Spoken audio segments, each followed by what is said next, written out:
Faculty for today, CA Mony ji, Chairman Ahmedabad branch, CA Harit Dhariwal, senior members, and my dear friends. Let's begin the session with I request Shehzad Bhai to start ICI motto.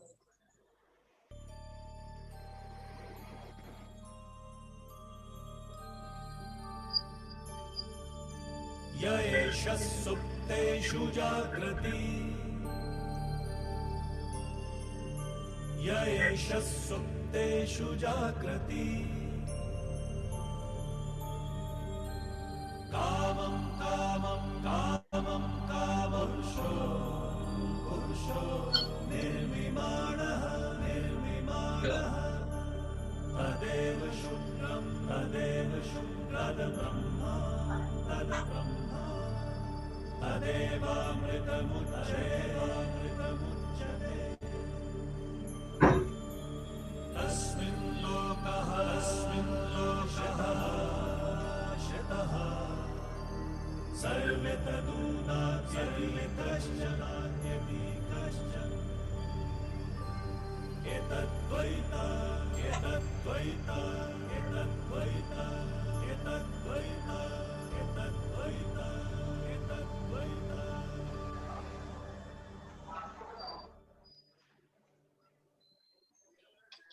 Thank you, Shehzad Bhai. Once again, welcome all of you to this most sought session of the year and the most sorted assignment of the year, bank branch audit.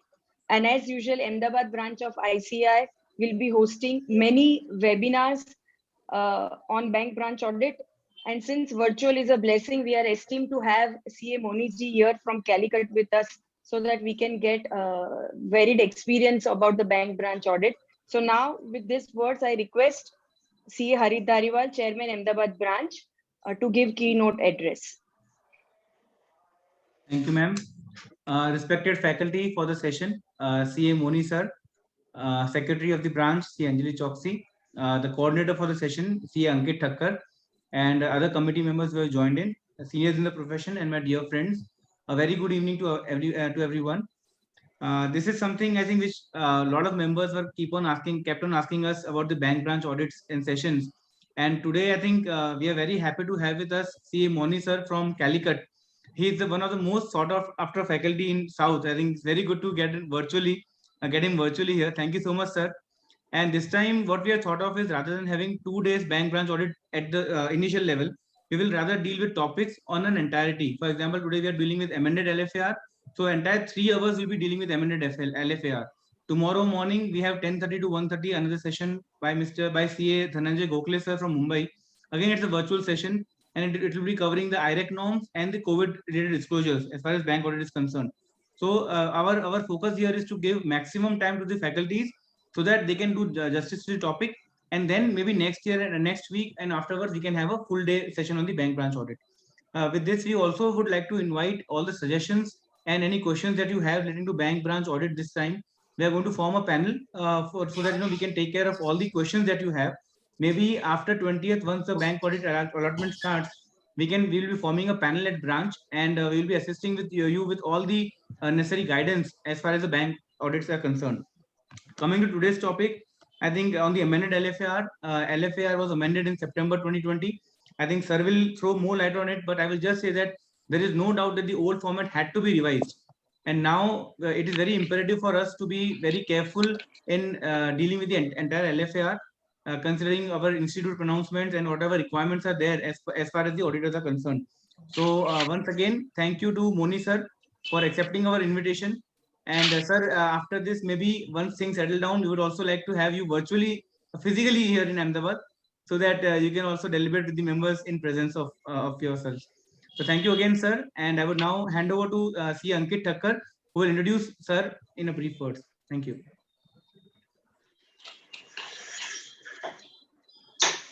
Thank you, Harit bhai. Hello, everyone. Faculty for the session is Mony Anandhasivan sir who is going to take the session on amended LFAR. I would like to give brief about the sir. Sir is practicing chartered accountant since last 27 years. Sir is associated as partner in Sankar and Murthy. Sir is also past chairman of ICI Calicut branch. Sir is author of the book on GST NEM, Handbook for Handholding GST Compliance during 2017. Sir has taken orientation session for all cross section of businessmen and professional about GST in Calicut, Kannur, Ernakulam, LAP, Perambaram, Elve, Quilon, Trichur and Trivandrum. Sir is having experience in handling four central statutory audit of nationalized bank, that is State Bank of Trivandrum, Syndicate Bank, Corporation Bank and Indian Overseas Bank. Sir has signed the global balance sheet of Corporation Bank for the financial year 2006-07 and Indian Overseas Bank for 2012-13. Sir has given lectures on bank audit in more than 50 branches of ICI across the country. Sir addressed study circle meeting of SIRC Chennai on concurrent audit of the bank. Sir published article.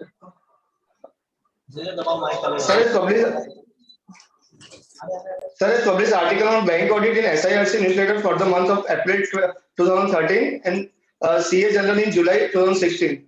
Sir is faculty for bank audit seminar for 2020-21 conducted in Madurai, Calicut, Trivandrum, LAP, Coimbatore, Bangalore, Hyderabad, Ahmedabad and SIRC Chennai. Sir is already contributed in various articles on bank audit to ICI newsletter. Sir is regular faculty to present budget and other financial matter in News 24 channel. Sir is also past president of Rotary Calicut East. Sir is also past assistant governor of district 3210 of RI. Now I request to the sir, please provide your views on amended LFAR. Hello. Yes, sir. You can please start the session, sir. Okay. It should be a very, very great evening for all of us because I am also very thrilled to address the gathering in Ahmedabad, sitting in Kerala. In fact, it is a request which has been coming from Marit Bhai for the last 3-4 years. Even I was also longing to be there physically, but due to a lot of constraints, as you all know, it is always better that we meet first physically or virtually. But virtual meeting also makes a lot of sense nowadays because everybody is able to reach up to the mark on the time at their places leisurely. So there is no need of further infrastructure arrangements or anything which is to be done by the organizers. So anyway, it is all good and for the good. We will start the session now. I have been asked to discuss about the long-term audit report. As you all know, the long-term audit report is come to the bank audit realm as a substitute, or we can equate the long-form audit report with the CARO or the MAVCARO, which was earlier in the company audit perspective. So long-form audit report is an appendix which is to be given in the statutory audit of the branches as well as by the central statutory auditors. So if you look at the construction of the long-form audit report, it travels through the entire activity links of the branch, entire operational aspects of the branch, and the advances verification. Everything has been covered in the LFAR. If you go through the, if you take the 3CD, I would take you to the 44 AP audit. If you go through the 3CD, the entire Income Tax Act and the income from business or profession is pressed through the 3CD, which means that the operational as well as the conductive aspect of various business perspective of the branch is being dealt through the LFAR. So what is the real fact of the LFAR is that at the branch level, the branch auditors are supposed to make the LFAR, and this LFAR will be consolidated by the central statutory auditors at the service level. So I will request who is the host of the meeting? Shehzad bhai, you can mute everyone. Please mute everybody. Ankit bhai, you can mute everybody so that there cannot be we can do it seamlessly. So please mute everybody. And I would also request that since it is Kerala, sometimes the power failure may come. I have already made some backup arrangements. And by any chance, if the power failure comes, immediately I will connect you through in another 2-3 minutes time, which you may have to bear with me. So that is the first thing I can tell you. So now coming to the points I would say that we stopped at the place where how the LFAR is being structured in the bank audit reality. So the branch LFAR will be consolidated by the central statutory auditors along with certain other points which is being given by the central statutory auditors from the global perspective, and it will be submitted to the Reserve Bank of India.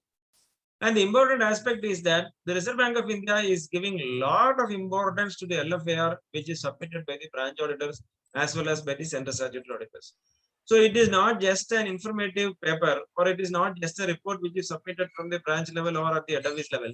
It has got its own weightage to decide on various internal control as well as other perspective of the branch as well as the bank as a whole.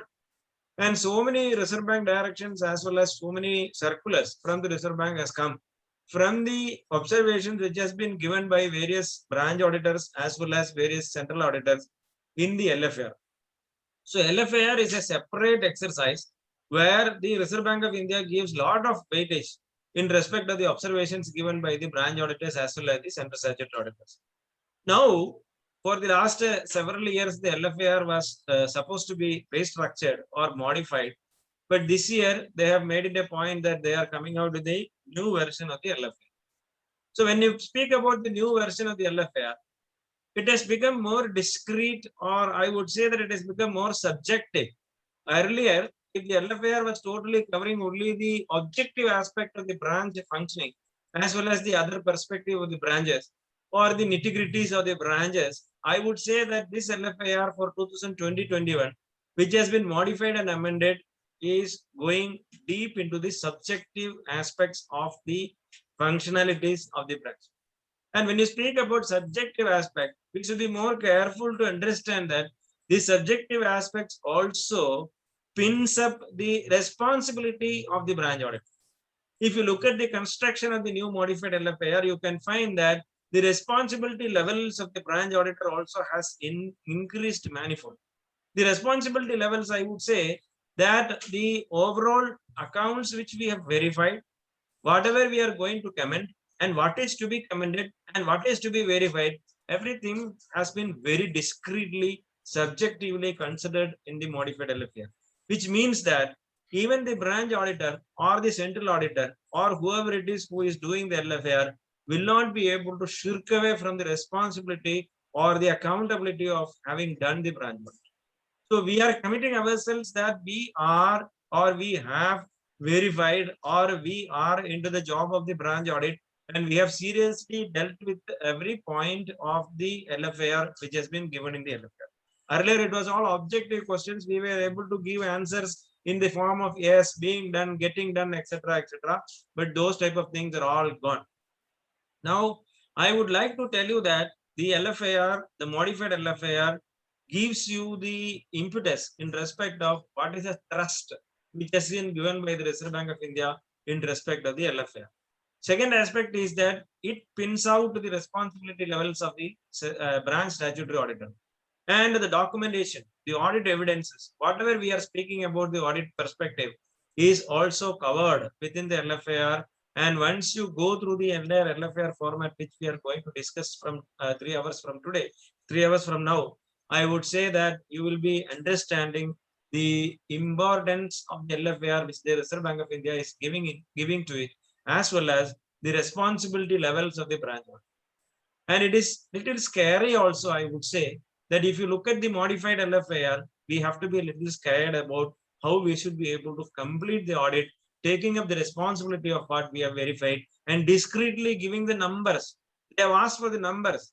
It is not that you are just verifying one account or two accounts. They have asked for the numbers of what is the balance in that account, what is the account number, what is the name of the account. Everything has been very discreetly to be reported in the LFAR, which gives us an onerous responsibility. It is not an ordinary responsibility. Once you give and once you commit yourself that I have verified this particular account, you will never be able to shirk away from the responsibility of answering any queries which is going to come in future in respect of that particular account which you have already verified. So that is what is point number 1. Point number 2 is that the modified LFAR has given covered the various risky and sensitive areas of the branch. Earlier, it was all giving, if you take the case of fraud, if you take the case of stationery, if you take the case of NPA statement, if you take the case of red flagging, if you take the case of drawing power, all these things were only asked as a peripheral question in the old LFAR format.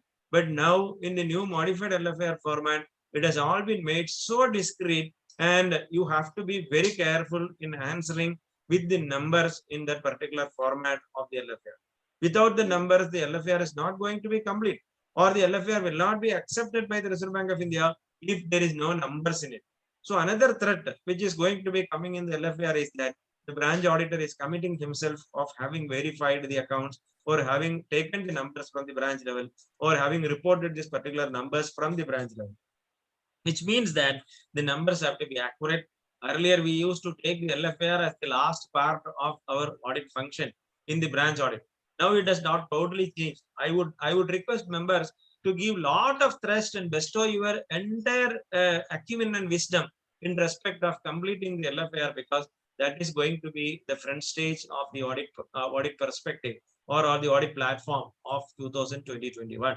So modified LFAR is little scary, I would say, because an ordinary assistant or the people whom we are taking usually for the bank audit will never be able to complete the LFAR format unless otherwise he is so wise enough, or his wisdom levels are so high that the analytical skills of a chartered accountant is with him. So I would request that the members should be directly, personally involved in the filling up of the LFAR, at least for the first time, so that next time you will be able to get a stinch about how it is to be done and what are the things to be included in that. So there cannot be disclaimers. Another point is that you will not be able to just go away with disclaimers. So they are not asking you to give any disclaimers. You cannot say that I am not able to form an opinion. I am not able to get this opinion. I am not able to get this. They are also saying that what exactly is available and from where you have to take this particular data from and how you have to extract the data from, which means that they are very specific. If you take the case of fraud, it speaks about around 14 to 15 items, which the auditor is expected to be verifying in respect of reporting about the fraud. We will come to the details later. So on an overall perspective, I would say that this LFAR has now become the front stage, or it has reached the front stage of the bank audit, and the branch audit has to be, or the branch audit should be more focused on completing the LFAR rather than taking it as a last exercise of the branch audit. So that is a request from my side to the members. Before going into the branch audit itself, we should have a total knowledge about what is the LFAR. The modified LFAR has to be run through, and we should be able to go question by question. If it is in the office, we have to have a group discussion in the office with the senior partner level, junior partner level, and executive level. We should have a meeting, and the meeting should be thriving out and be discussing and deliberating upon each and every clauses of the LFAR. And the assignment of the LFAR, the various parts of the LFAR also has to be assigned in such a way that it should be given to the senior, the junior, and whatever way that we are going to have an audit planning. The audit planning has to be done in such a way that which are all the areas to be given by, or which are all the areas to be segregated, or the division of labor between the audit committee or the audit personalities which are going from the office also has to be planned properly. Now coming to the LFAR, I will just share the screen, and you all know that this year what is more important is that we have done through, or we have gone through a very, very disastrous phase of our COVID pandemic. And March 28th or March 22nd, we did not expect that the COVID pandemic is going to stall the entire nation or the entire world for a period of more than around 6 months to 9 months. So now also it has not been totally recovered from the pandemic, but even then we are slowly coming back. But now the question comes here is whether the physical branch audit is expected or whether the remote branch audit is expected. I would say that every auditor or the Ankit bhai, can you see the screen? Ankit? No, sir. No, you cannot No, see sir. this. Oh, I'm sorry. No, sir. You are not able to see the screen. Yes, sir. No, sir. Oh, just 1 minute. Yes. Okay, now is okay. No, sir. Now? Yes, sir. Okay, it has come now. Okay. So Yes, now, sir. Now it's fine. what is more important is that we have to be deciding on a very important aspect whether remote audit or physical audit is to be done in respect of bank branch.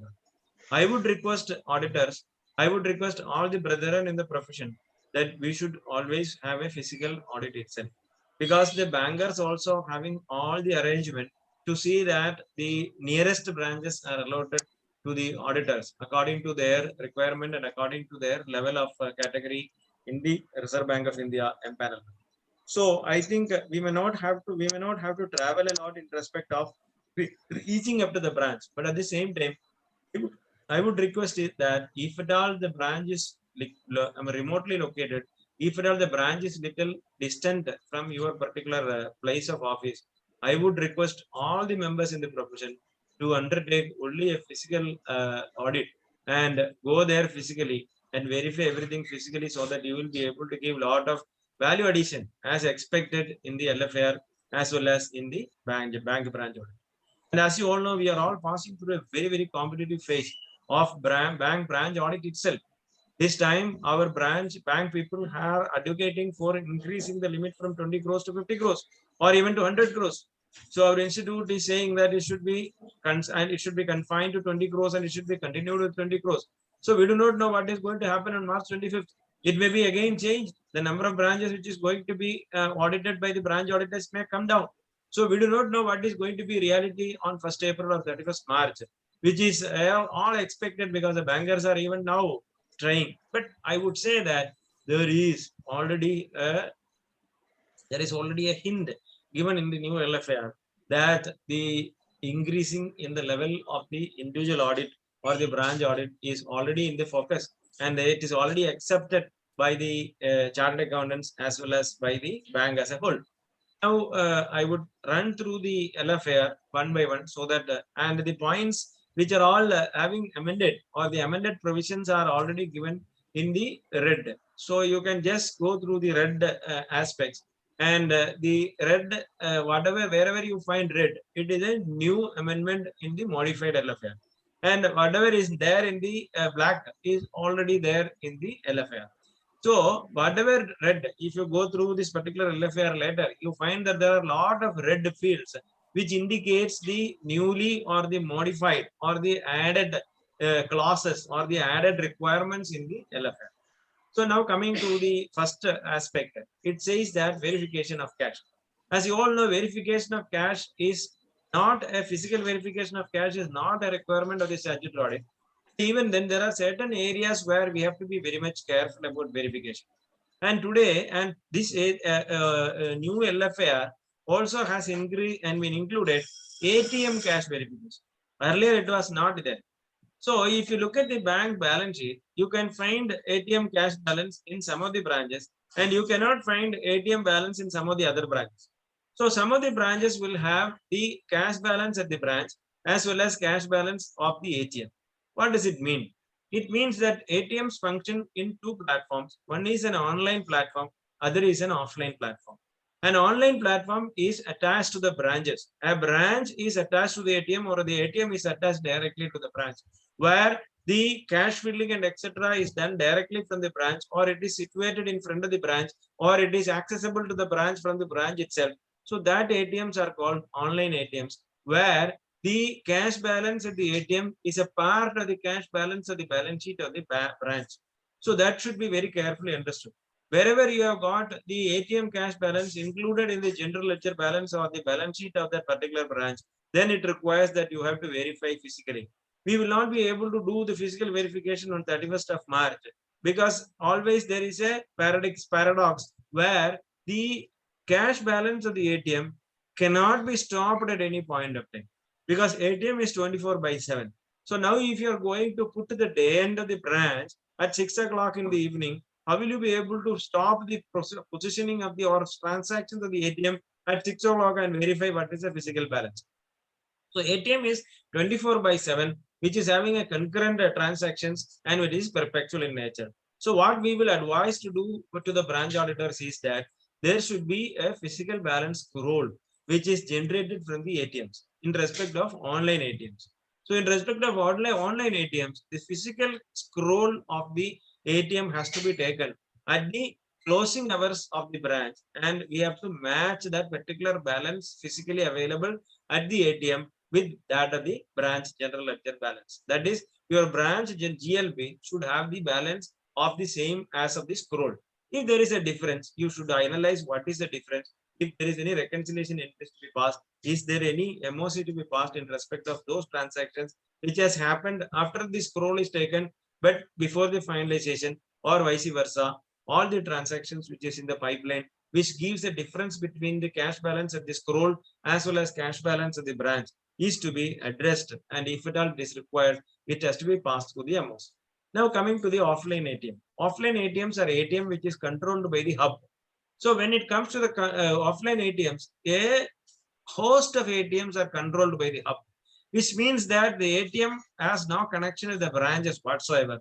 So it will be functioning as a bank ATM, but there will be a host of ATM which is connected to the central hub, or the ATM hub we call it. So the ATM hub will be controlling the cash replenishment. ATM hub will be controlling the cash balances in the ATM. ATM hub will be controlling the entire accounting aspects of the cash within the various ATMs which are offline. So there is a ATM hub for all the banks as a whole. So the ATM hub will function as a direct link between the ATMs, ATM cash balance, ATM cash replenishment, ATM cash withdrawal. Everything will be controlled and monitored and procedurally operated by the ATM hub. In those cases, there will not be ATM cash balance in the bank branch. The bank branch will have only those ATMs where it is directly connected. That is, online ATMs only will be there in the case of that. In those cases, what is more important is that we may be allotted a branch which may be connected to the replenishment of the cash. There is a replenisher. If you look at the ATM functioning, you find that lot of agencies are being employed by the bank in respect of replenishment of the cash to the ATMs. So the replenishment of the cash to the ATMs are done by the outside agencies. So the outside agencies will take the cash from a designated branch. I emphasize designated branch. So a designated branch will be given. Supposing that if it is in Ahmedabad, one branch will be designated to feed around 5 ATM agencies. Or these 5 ATM agencies will be controlling around 50 ATMs in and around Ahmedabad, which means that the ATM has got the replenisher who is a third party, who is attached to a branch, who is authorized to withdraw cash from that particular branch and fill it in the various ATMs, which is again controlled by the hub. It is not controlled by the branch. So branch ATMs are online ATMs, which I have already told you, which will come as a balance in the general ledger of the bank itself. Offline ATMs are controlled by the hub. In those cases where your branch is a link branch or a designated branch to give cash to the ATM replenisher, I again point out, if the branch is designated, all the branches are not designated. If the branch is a designated branch to give money to the ATM replenisher, the way of accounting at the time of giving cash to the ATM replenisher is to debit some accounts. Some account, some general account. Some of the banks debit, make a 000 cash credit account. Some of the banks will debit an ATM replenish account. Some of the banks will debit suspense account. Some of the banks will have a general account where the ATM cash replenisher's money given is credited or debited. So the debit is given to that particular intermediary account and the credit is given to the cash account as for the base branch or the link branch is concerned. And once the ATM replenisher accepts this cash, and when he is going to give that I have accepted this particular cash, the message will be going to the hub, and the hub will be passing an entry squaring off the particular debit at the branch level, and hub will take over this particular cash, which means that the responsibility of the cash taken by the ATM replenisher will be controlled by the hub and on where when the entry is passed at the branch level. So here the glitch is that when you do a branch audit, which is supposed to be a linked branch or which is a link branch, what is to be more importantly to be understand is that the reconciliation between or whether there is any balance. Ideally, the balance in that particular suspense account of the offline ATM or the cash given to the ATM replenisher should be 0 because the hub should take over. If the hub has not taken over and if there is any balance in that particular account, it means that the amount is already lying with the ATM replenisher as on the balance sheet date, which has not reached the hub or which has not reached the ATM, and it is actually the cash balance belonging to the bank. It is not a mere debit balance, or it is not a loan, it is not an advance, it is only the cash which is being transshipped from your chest to the ATM chest. So in that particular case, it is to be considered as physical cash balance of the bank, not the branch. Physical cash balance of the bank. So in those cases, you don't have such a you don't have any leverage, or you don't have any control over the cash in respect of those things. Where if the linked branch is attached, or the branch is attached to the ATM replenisher, and the replenisher account shows some balance, it has to be reported in the LFAR as well as in the main report for the purpose of the understanding of the central statutory auditor, who will globally take into cognizance the entire balance of the replenisher account at various branches, and that will be converted into cash balance of the bank as a whole when the total bank balance branch or total bank balance sheet is finalized. So I would very clearly tell you, online ATMs, offline ATMs.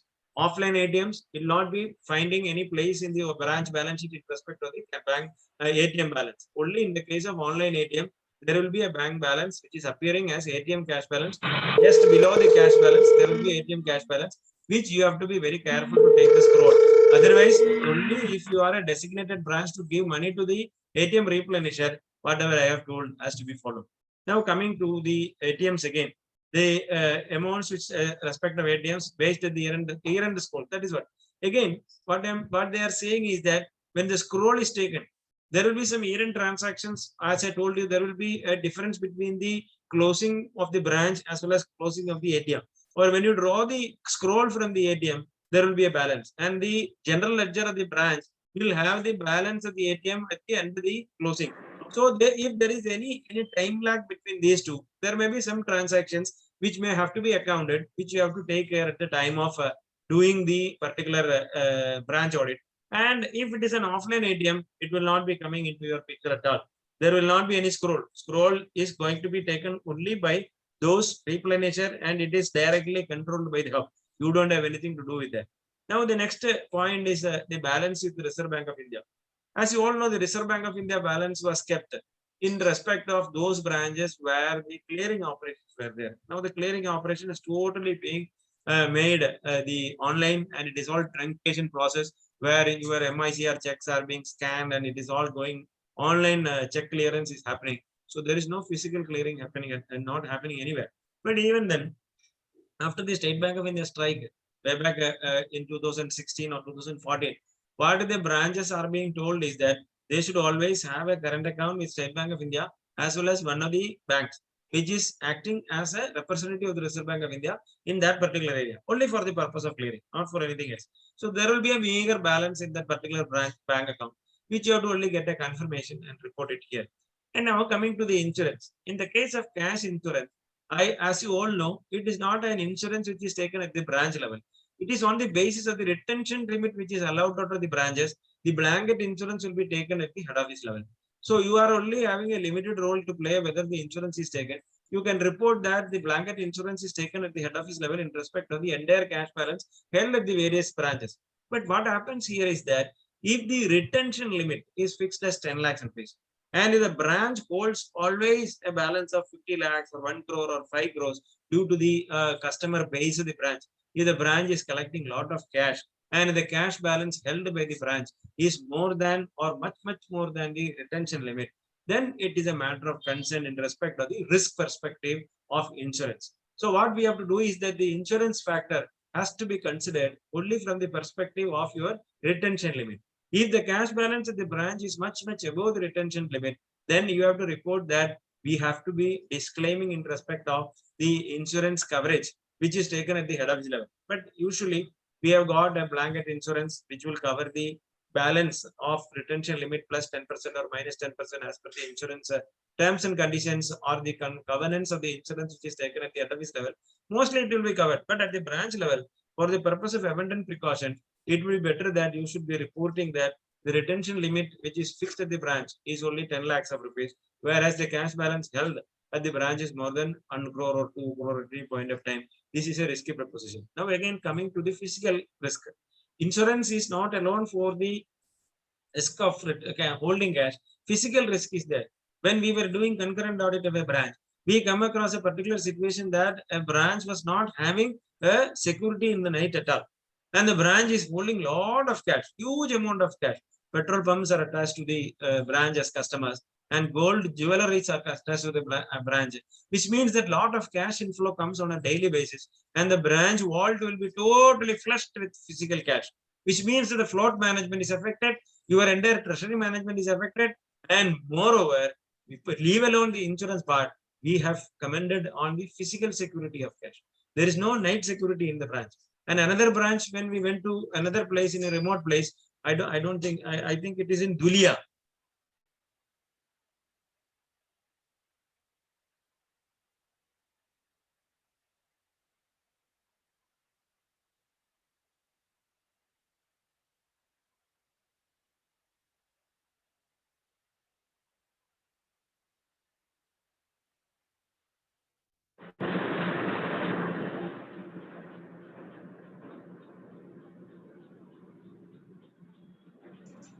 Hello.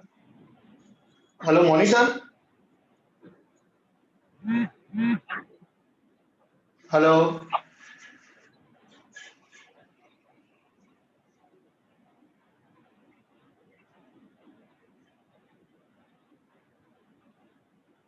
Hello, Mony sir.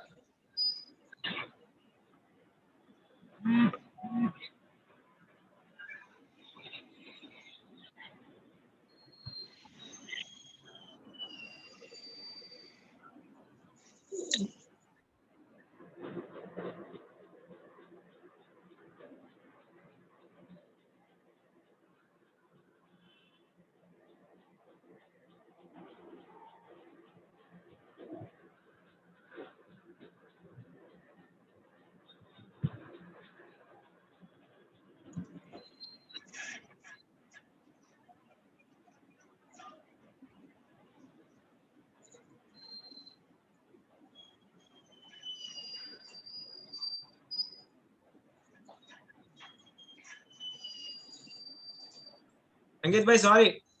Yes, sir. Yeah. Fine, sir. I told you, I took a what you call anticipatory bail in the beginning itself. So I have already made Yes, sir. arrangements, entries on. So now it is audible, no? Yes, sir. Now it is audible. Okay. Shall we continue? Yes, sir. Yes, sir.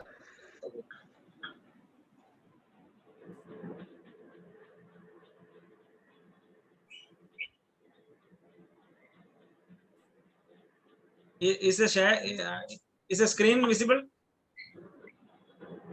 No, the screen is not visible. Okay. 1 minute.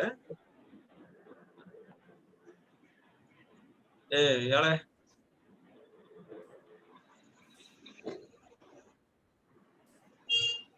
Screen on visible agida. Connected ആണ്. Is it connected? No, sir. Okay.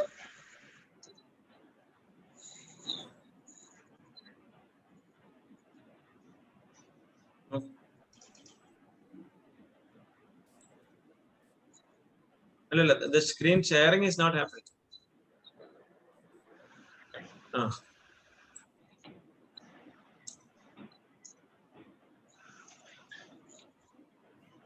Okay.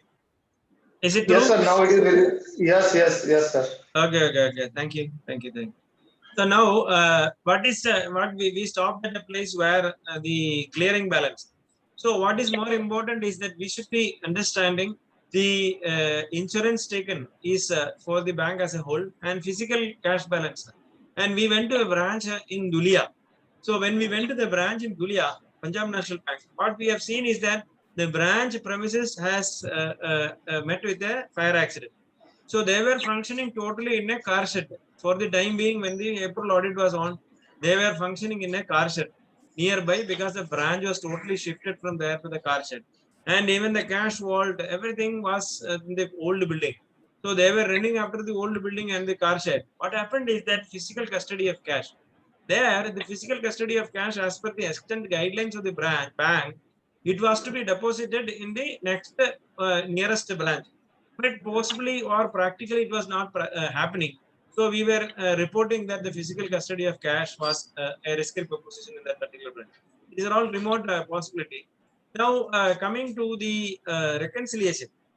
See, now what they have asked is that in respect of your entries, reconciliation entries with State Bank of India, I don't think it is very important at this point of time because the clearing accounts are not being operated nowadays, or the clearing accounts are not there. But there are one more question which has been asked is regarding the currency chest branch. If you look at the point number 4, it speaks about the currency chest. So there we have to be very careful. Some of the branches are attached, or some of the branches have got a currency chest attached to that.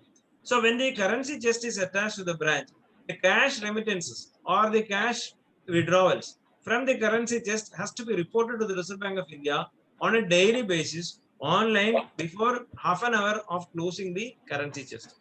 So that has to be responded by the Reserve Bank of India, and the Reserve Bank of India balance with the bank as a whole will be corrected only on the basis of the total cash deposited into the trust and chest, and as well as the total cash withdrawn from the chest. So the transactions between the chest and the branch is having very vital importance because the balance which is already deposited in the chest, if it is not responded by Reserve Bank of India or accepted by the Reserve Bank of India as a cash balance of the RBI, then it becomes a pipeline entry. So we have to see the 31st March chest account, and we have to see whether there is any entries in the pipeline which has not been properly uploaded or which has not been accepted by the Reserve Bank of India as on 31st. And if it is not done, it would have been done on 2nd April or it would have been done on 1st April. So what happens is that when it is being done on 1st April or 2nd April, there is a reconciliation process for which the MOC has to be passed. So the LFAR has very clearly told you to pass entries in respect of those pipeline entries which has not been responded by the Reserve Bank of India in respect of those branches which are attached to the trust. So what we have to do is that we have to take the chest scroll and we have to see what is the amount of withdrawals and remittances which is made during the particular day or during the particular month, and whether all the amounts which has been deposited into the Reserve Bank of India chest is properly responded by the Reserve Bank of India chest on the same day. I am again repeating, on the same day, 31st. If it is responded and responded on 1st, then it becomes a pipeline entry for which MOC has to be passed. So if it is responded, it becomes a cash balance with the Reserve Bank of India. If it is not responded, it becomes a cash balance of the bank. That is a subtle difference between responding, and that is why they have insisted for passing the MOC. Supposing that I am remitting 5 lakhs rupees to the chest, and the chest is not responding to this particular entry of having accepted this cash, or the response is coming on 1st April or 2nd April, which means that the balance sheet of the bank will depict the amount deposited as balance with Reserve Bank of India, whereas actually it has not been deposited because it is to be considered as physical balance at the branch. So that is what the particular paragraph means in respect of the chest branch. So it is only applicable to those branches where currency chest is operated. Now coming to the money at call or short notice, I think it is not relevant at the branch level. Then another point is investments held by the overseas branches. That is also not there. Now straight away coming to the advances. So here is the crux of the LFAR, or I would say that the major portion of our bank branch audit or lies within the verification of advances, which we all know. But what happens is that this time the amount of trust and the importance which is given by the Reserve Bank of India in framing the LFAR and the framing the LFAR questionnaire and modifying the questions in the LFAR has got very, very high importance in respect of the audit perspective and the audit planning, audit documentation, everything of the bank branch audit. So the major deviation of the Reserve Bank of India in respect of verification of individual advances. Very, very important point. Verification of the individual advances at the branch level has been changed. Earlier, it was 5% of the branch or 2 crores, whichever is less. So that was the total advance to be verified on an individual basis. That is now increased to 10% of the fund-based and non-fund-based advance to the branch, or 10 crores, whichever is less. Which means that a host of small accounts will be going out of the purview of individual verification. I would give a thrust here, individual account verification. Those accounts where it goes beyond the benchmark of 10 crores or 10% of the fund-based and non-fund-based of the branch as a whole, it requires individual account verification by the auditor. I am telling you, individually, each account which goes beyond this particular benchmark has to be verified by the auditor. If the fund-based limit of the branch is 45 crores and the non-fund-based limit is 15 crores, the total amount of fund-based and non-fund-based limit is 60 crores. So 10% of 60 crores is 6 crores. So any account which is above 6 crores has to be verified by the branch auditor. So likewise, you will have to identify the accounts to be individually verified by the branch auditor. Earlier, the thrust was there, that was 5% or 2 crores, whichever is less.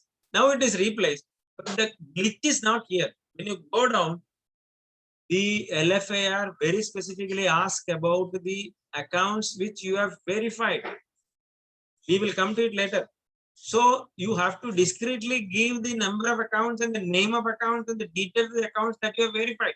So that gives you a responsibility of having verified this particular account. So this particular icon is to be very clearly understood. Earlier, it was 2 crores or 5% of the branch advance. So it was not including the non-fund based advance. Here, fund-based, FED, non-fund, NFB plus FB, 10% is the benchmark, or 10 crores, whichever is less. So which means that you have to first of all identify those advances which are coming into the benchmark level of individual verification. So what is required is that these accounts are to be verified individually. You cannot escape from the route that this particular account is coming into the benchmark level, but I am not verifying it individually. Oh, you cannot escape. You have to do it. The branch auditor is expected to do that. And the value addition to the branch audit also is going to come only in respect of verification of the advances individually. So I give again underline, these accounts which are coming above the benchmark has to be listed out. Once you list out those accounts, then again you will have to see a perspective of the branch, the constitution of the business of the branch. So the knowledge of the business of the client again comes into play here. So we have to identify what is the constitution of the borrowers of this particular branch, whether it is a consortium advance or whether it is full of multiple banking advance, whether it is sole banking, like that, whether it is old customers are there, whether legacy customers are there, government customers are there. All this, the customer base of the branch should be understood, and you should also be understanding what is the constitution of the customer, whether it is a partnership firm, whether it is a company, whether it is a trust, or whether it is a government company, or etc. etc. So your yardstick of verification, your planning of audit, your verification of advances, everything has to be attuned to the constitution of the borrower vis-a-vis the profile of the auditor or the classification of the particular loan portfolio itself. If it is a consortium advance, the yardstick to be made and the planning to be made in respect of the consortium advance is totally different. If it is a multiple banking arrangement, the Reserve Bank of India circulars are in respect of multiple banking arrangement is totally different. In respect of partnership firms, the yardstick is different. In respect of private limited companies, the yardstick is different. I don't want to explain any of these things to you because we are all masters in respect of analyzing and identifying the individual requisition of verification in respect of various constitutional entities coming as consisting or contents of the borrowers of that particular branch. But what I suggest is that we should have a forehand list about what is the advances which are given to corporate entities, advances given to partnership firms, advances given to group concerns. Very, very important, very sensitive, very sensitive. I would say that group concerns is going to be creating a lot of problems. There are a lot of problems which are posed by the branch auditors as well as the central auditors in respect of group concerns, group partnership firms, private limited companies which are closely held by a family which is having around 5-6 private limited companies, closely held companies, common collateral, common securities, common partners, common directors. All these things are going to pose a lot of intricate problems in respect of verification. I will tell you a small example of a big construction company. It is a private limited company held by a partnership firm of relatives, that is, or sorry, private limited company which is held by closely held family, two brothers and two wives of the brothers, etc., etc. It is not much. It is around 4 or 5 directors are there, private companies. They have got around 5 or 6 private limited companies to undertake various type of contracts. So what happens is that when the advance is given to any of the private limited company, the collateral is a common collateral which is of the family as a whole. The collateral is a common collateral of the partnership firm which is directly or indirectly connected to this particular directors, or the collateral is a personal collateral of the directors, which means that the verification process has to be very clearly attuned and aligned with the constitution versus what is a collateral and who is the guarantor, how is it connected, how the enforceability of the collateral can be made, how you will be able to legally go into the collateral base of that particular, how the equitable mortgage has to be created, who are the signatories of the equitable mortgage, very important. Supposing that two are the directors of the company and they are going to pledge the investment to the company. A classic example is that a company as a private limited company, which is a closely held private limited company, is having around 100 crores fixed deposit. On the basis of this 100 crores fixed deposit, they are taking a bank guarantee of around 250 crores. So when they are taking a bank guarantee of 250 crores out of 100 crores, which is belonging to the company, and the company is held by two brothers, what happens is that the investment belongs to the company. When the investment is belonging to the company, although the promoters are brothers or same family members, your yardstick totally changes as to getting and obtaining a resolution of mortgaging the investment of the company. And the signatory of this particular fixed deposit, who is going to release the fixed deposit, whether resolution of the board has been passed. All these things are very, very important. Although if you lift the corporate wheel of the entity and go beyond the corporate wheel, you will find that it is only two brothers. It is only a family matter, but it is not a family matter when it comes to the legality. I would say that we have to go deep into the constitution, and we have to go deep into the documents to be taken in respect of how and where and who are all the signatories of the documents in respect of various constitutions. So what I would suggest is that, first of all, when we reach the branch, we should have a clear idea about what is the benchmark. And once the benchmark is fixed, then we should be able to list out the accounts to be considered. And once the listing of the accounts is considered, then we have to go further into analyzing that account into consortium accounts, syndicated accounts, multiple banking account, or sole banking account.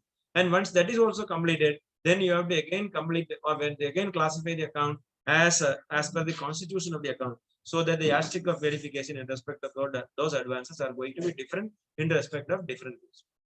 Now coming to the second aspect, it speaks about the general instructions about verification of the advances.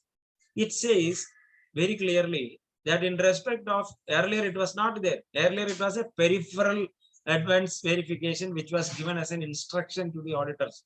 But this time in the modified LFAR, very specifically, they have told that in respect of those accounts which is coming above the benchmark, the auditor is expected to do a transaction audit. I underline the word transaction audit. What is transaction audit? We will discuss about it later. So what is important is that those accounts which are coming above the benchmark requires a transaction audit by the auditor. In respect of other accounts which is not coming within the benchmark, it is not out of the purview of the verification of the auditor, but only a process audit has to be conducted. So they are very clearly demarcating, they are very clearly discreetly identifying and pinning the responsibility to the branch auditor that what you have to do in respect of these accounts and what you are expected to do about the other accounts. In respect of those accounts which is coming beyond the benchmark, you are supposed to do a transaction audit. A transaction audit is a bisection audit where you are expected to do every verification of that particular account. We will come to it later. So in respect of those accounts which are coming beyond the benchmark, what is expected is that you should do a transaction audit. I repeat the word transaction audit. Every transaction of that account is the responsibility of verification of the auditor. And every transaction of the account has to be analyzed critically by the auditor. Every transaction of the account has to be verified with reference to the various Reserve Bank of circular. Every transaction has to be verified and understood whether it is to be taken as a genuine transaction for the purpose of classification of advances or not. So these are all things which is going to be very, very onerous, and it is casting a huge responsibility on the auditors. Huge responsibility, I would say, because that is why I told you in the beginning that it becomes more and more scary when you go through the LFAR. The more you know about LFAR, the more it is going to be responsible and more it is going to be scary. So the transaction audit is expected. Now coming to what is a transaction audit? A transaction audit is an audit where it is not been defined by the Reserve Bank of India, but the transaction audit, as we know, is that you go deep into every transaction of that particular account. If the account is selected as an account which is going to be individually verified, then we have to immediately see whether the transaction is properly being verified by us or not. How will you verify the transaction? The transaction has to be verified in different perspective. I am only giving the examples of how the transaction is to be verified. The moment you are going to take the account copy, or the moment you are going to browse through the account of the borrower, you will be able to understand as a person of wisdom, as a person of caliber and capacity. The moment you see the account, the copy by itself, you will be able to understand when it comes for tax audit, when it comes for so many other audits, when you go for finalization of companies, when you go for finalization of accounts, when you take the bank statement, when you take the bank account copy, you will be able to understand what is the perspective of the customer. I will tell you a classic example. A particular person has come to me for audit, and he is a small gold jeweler. The jeweler has come to me and I asked him the passbook, and he came to the passbook. He has swiped his card, and every day a card is swiped for the purpose of going to the hotel. One hotel is there where he is going every day and he is swiping the card. And from that, I will be able to I could understand the habit of that particular jeweler. I told him what is it that happening with this particular hotel. So which means that is a bar hotel. Every evening he goes there. So which means that by going through by browsing through the account, you can get a lot of information about the borrower, and that is what is expected in transaction. So how will you verify the transaction? Whether the cash versus your account transactions. Supposing if the business of the client is of a petrol pump. Take the case of an example of a petrol pump. If petrol pump is the client of the particular branch, what will be the constitution of the transactions in that particular account? Lot of cash deposit will be there, but the payment will be directly going as a bulk to the IOC or BPCL or HOC or whatever it is. Which means that your transaction has to be cash deposit and transfer of funds to the supplier, that's the company. So that is a character of the account prima facie, which comes to the mind of any auditor when you verify the audit of a petrol pump. Like that in the case of a contractor, basic contractor. In the case of contractor, if he is a PWD contractor, take the case of a big contractor, any other corporate contractor, what will happen? The account will have bulk input as your transfer funds, RTGS or transfer funds or check received from PWD or check received from government departments. So all your income or your inflow or your credit balance will be in the form of bulk receipts coming from the contractors or the contract awardees. So the awardees will be giving through the bank, or it will not be a cash deposit. On the contrary, all your withdrawals will be in cash, or majority of the withdrawals will be in cash, or it will be disbursed as wages, or it will be taken as cash in respect in various forms. So this particular cash versus your account transactions will give you, and if you align that particular cash versus account transactions with the character of the business of the borrower, then you will be able to understand whether the borrower is conducting the account properly. I emphasize the word conduct of the account. Conduct of the account has to be very well verified. So here the conduct of the account has to be aligned to the character of the business of that particular borrower. If there is any inconsistency between these two, immediately you have to catch hold of that particular account and it should be verified thoroughly further. Now, like that personal transactions, if you look at the transaction, whether the transactions are being used properly or whether the transactions are withdrawals or the remittances are coming from personal accounts. In fact, personal account remittance can also come. If the remittances are coming more from personal account, it means that either it is a capital infusion, or he is in cash loss, or he is diverting a lot of funds which is coming from that particular business, or there is no business. So when the remittances are coming from, so the personal transactions versus the business transactions. If you go through the narration of the particular transaction account, you will be able to identify whether it is business transaction or personal transaction. And likewise, if the withdrawals are all going for ATM or withdrawals are all going for ATM withdrawal or your credit card withdrawal or your personal bills are being paid through business account, all these things will be able to gauge the content of the account. So each and every transaction has to be verified from the perspective of business versus personal, and the conduct of the account has to be very well understood by the auditor, and he should be commenting. He should be be reporting. You will not be able to leave it like that. You have to report. You have to report about. We will come to it later. Auditor is not spared. Auditor is not being left free. Once he is coming to the benchmark of the account, he is expected and he is obliged to give a report about that particular account in the LFAR itself or separately as an annexure to the LFAR. So the transaction analysis has to be done. Check returns. We verify the check returns. If the check returns are there, what will happen is that immediately debit and credit will be there. 9 lakh credit, 7 lakh debit. 9 lakh credit, 9 lakh debit. If you look at the narration of the account, you can say that check issued but not paid. Check issued, return. Check issued, returned. And check issued and return can be on either side. It can be from your client's check which is returned, which means that your credibility of your customer or your customer base is not proper. So all these things has to be understood from the conduct of the account. So the transaction analysis of that particular account has to be made. And frequent overdrawings. Another point, frequent overdrawings is a sign of your overtrading. Sign of your overtrading. Supposing that your capacity is to capacity to trade, we have got a very good exporter in Alleppey. In Alleppey, we got an exporter who was having 18 crores of fixed deposit, doing a business of around 50-60 crores export, and every year he used to escalate his fixed deposit by 5 crores or 6 crores. And the fixed deposit interest he was getting was around 5%, 4%, and he was getting packing credit as well as export finance at 2%, 3% like that.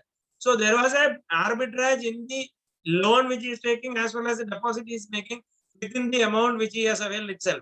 With which itself he has made a lot of money. But what has happened is that son came from abroad and he has infused a lot of ideas and a lot of factories were taken over by him. And what has happened is that a company which is doing around 50 crores, 60 crores immediately shoot up as a company of 250 crores. When the overtrading came, they will not be able to, they could not match the requirements of the buyers. Lot of debits came from the overseas buyers where the shipment could not be going on time. What has happened is that the entire deposit base of the borrower was drained out, and now he is having a debt of more than around 135 crores to one of the leading banks, nationalized banks in India, which is under SARFAESI, etc. So the overtrading also is a matter of risk. So we have to be very clearly analyzing. The frequent overdrawing is an indicator of overtrading. If the frequent, supposing my limit is 5 crores of rupees, and every time my limit is always operated as the BIM, or every time I plead the branch manager to hold the check or to pass the check or with TOD or DIL, he may have all the good credentials. He may have all the good business. All the other transactions on your balance sheet will be very strong. But the operation, the conduct of the account is not proper because the working capital is not being properly appraised. It becomes a difficulty, or it becomes the problem of the branch also, because the working capital should have been analyzed properly. The working capital cycle should have been analyzed. This is going to be more important with respect to the COVID. When you come to the COVID perspective, you have to be very careful to see that whether this particular account has been, or the working capital cycle or the working capital perspective of the account has been properly aligned by restructuring or rephasing as per the regulatory package 1, 2, 3, 4, 5, which has been declared by the finance minister during the COVID. So you have to find out whether this particular alignment of the working capital cycle is properly being made. That are all indicators of a risk in that particular account. Whether it is a standard account, whether it is a good, well operated account, or whether it is having a good standing of business. But even then, when you do the transaction audit, we will come to it later. Whatever I am saying is having an importance from the LFAR perspective itself. You are asked to report about 5 standard accounts. 5 big standard accounts which you have verified is reported to be reported. What is the adverse features that you have noted in respect of those 5 accounts that to be reported? You cannot leave away like that. You cannot say that this is a good account. I don't want to verify this. No, you have to verify that. You have to find out some adversities and you have to report it. That is what is expected of you as per the LFAR. So we will come to it later. So what I am trying to tell you is that the transaction audit or the transaction verification is going to be an onerous task on the auditor, and he has to threadbare go into the details of the conduct of the account. The conduct of the account, and only, I repeat the word, only the chartered accountants will be able to analytically, critically analyze from the look of the account copy. Only we are having the wisdom of analytical skill. So I would request all the people in the fraternity to physically do the transaction audit by the chartered accountants themselves. So the individual verification of the accounts has to be done by the chartered accountants by themselves.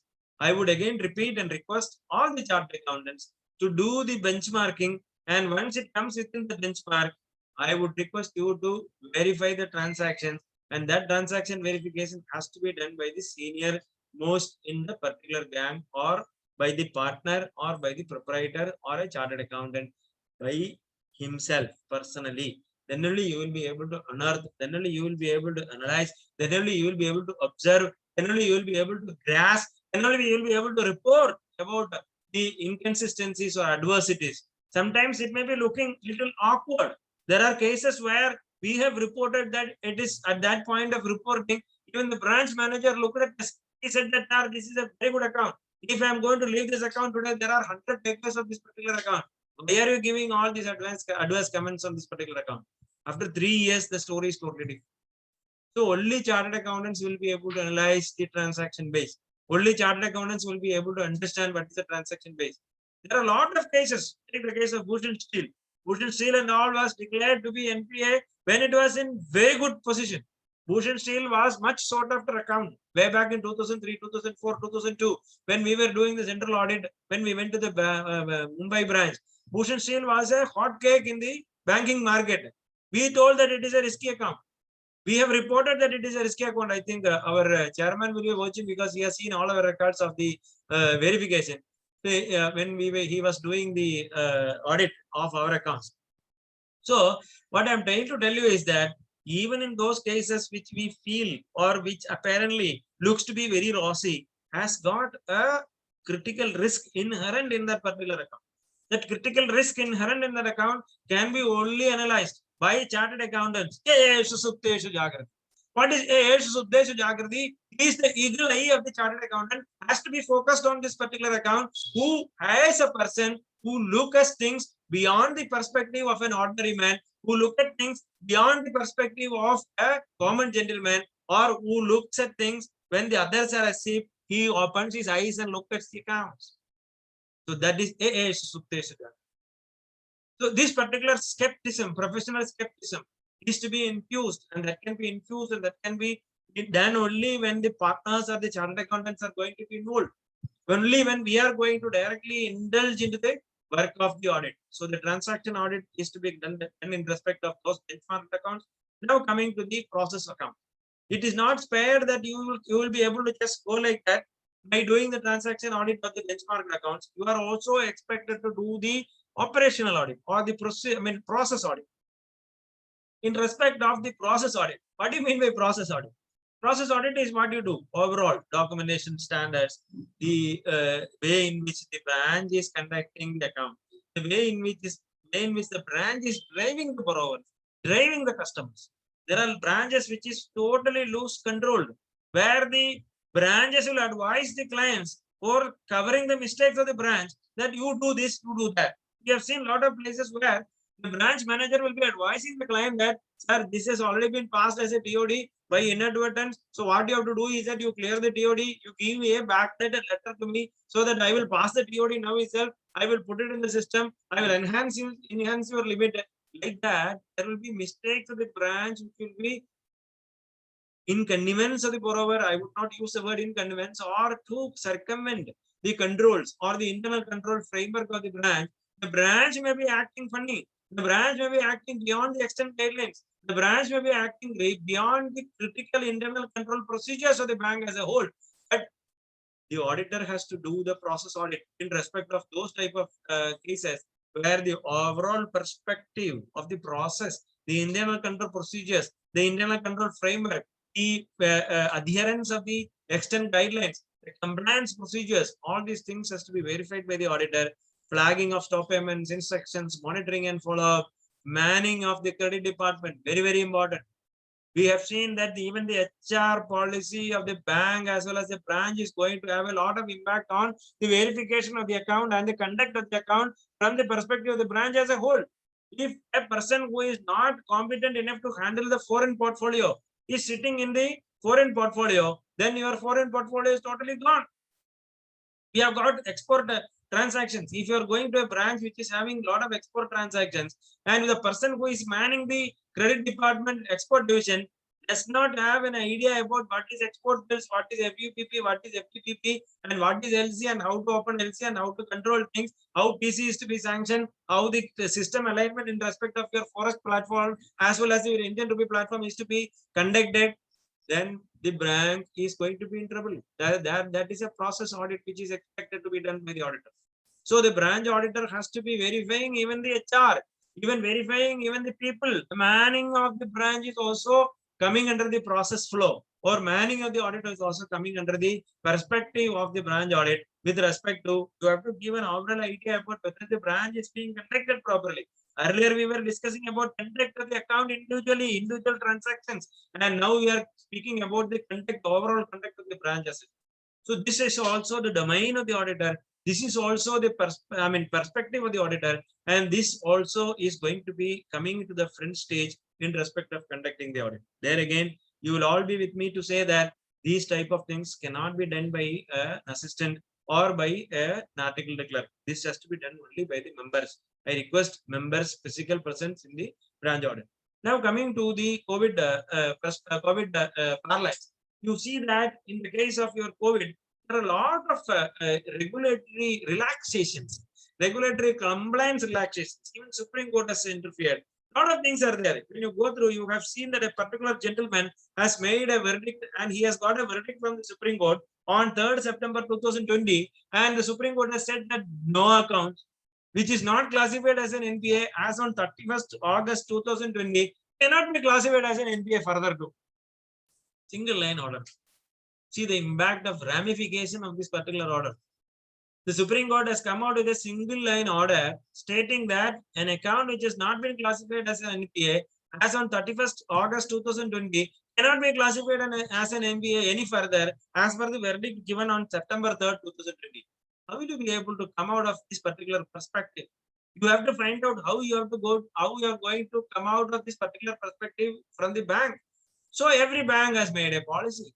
Every bank has made their own individual policy as to, within the directions or within the verdict of the Supreme Court, how you will be able to have the prudence, the concept of prudence. The entire thing is prudence only, prudential norms. Prudential norms is totally based on prudence only.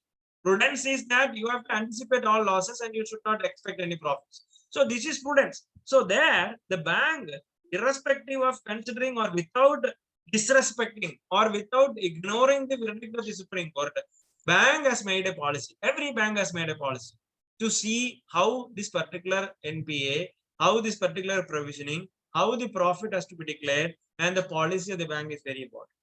So now I would suggest and request all the members in the profession to get the policy of the bank in respect of the NPAs in the light of the Supreme Court judgment. Every bank has framed their own policy, and every policy is almost in line with the prudence concept only. I will not say that they have deviated from the prudence concept, but they should be going, they should not be going against insubordination to the Supreme Court cannot be happening. Supreme Court has given a verdict. So once the apex court has given a verdict, it is obliging, it is applicable to everybody, and you will not be able to go away from that. So what is that? Giving due respect to the Supreme Court verdict, the Supreme Court verdict has not touched upon or not freezed or not cancelled any circular. The prudential norm circular has not been cancelled by the Supreme Court. The Supreme Court only said that the classification of the account, which has not been done on 31st August, cannot be done any further till the orders of the Supreme Court because of the pandemic. That is what is the verdict. The pretext of the verdict is that. But the bank has made a policy. So what I would request is that every auditor should be getting the policy of the bank in respect of NPA classification, as well as the provisioning, as well as the income recognition norms, IRAC norms. What is the policy of the bank in the wake of the Supreme Court? So the policy of the bank is very important. So I have already requested various senior members in the profession to take it through the central statutory auditors to communicate to the branch auditors what is the policy. There are a lot of other things which is depending on the policy of the bank as a whole. So the policy of the bank is going to play a vital role in the verification process of the branch audit, the reporting process of the branch audit. So what is required is that the verification process has to be totally controlled or verifiably directed, or it is steered by the policy of the bank. So what are the policies? The policies is to be communicated to the branch auditor.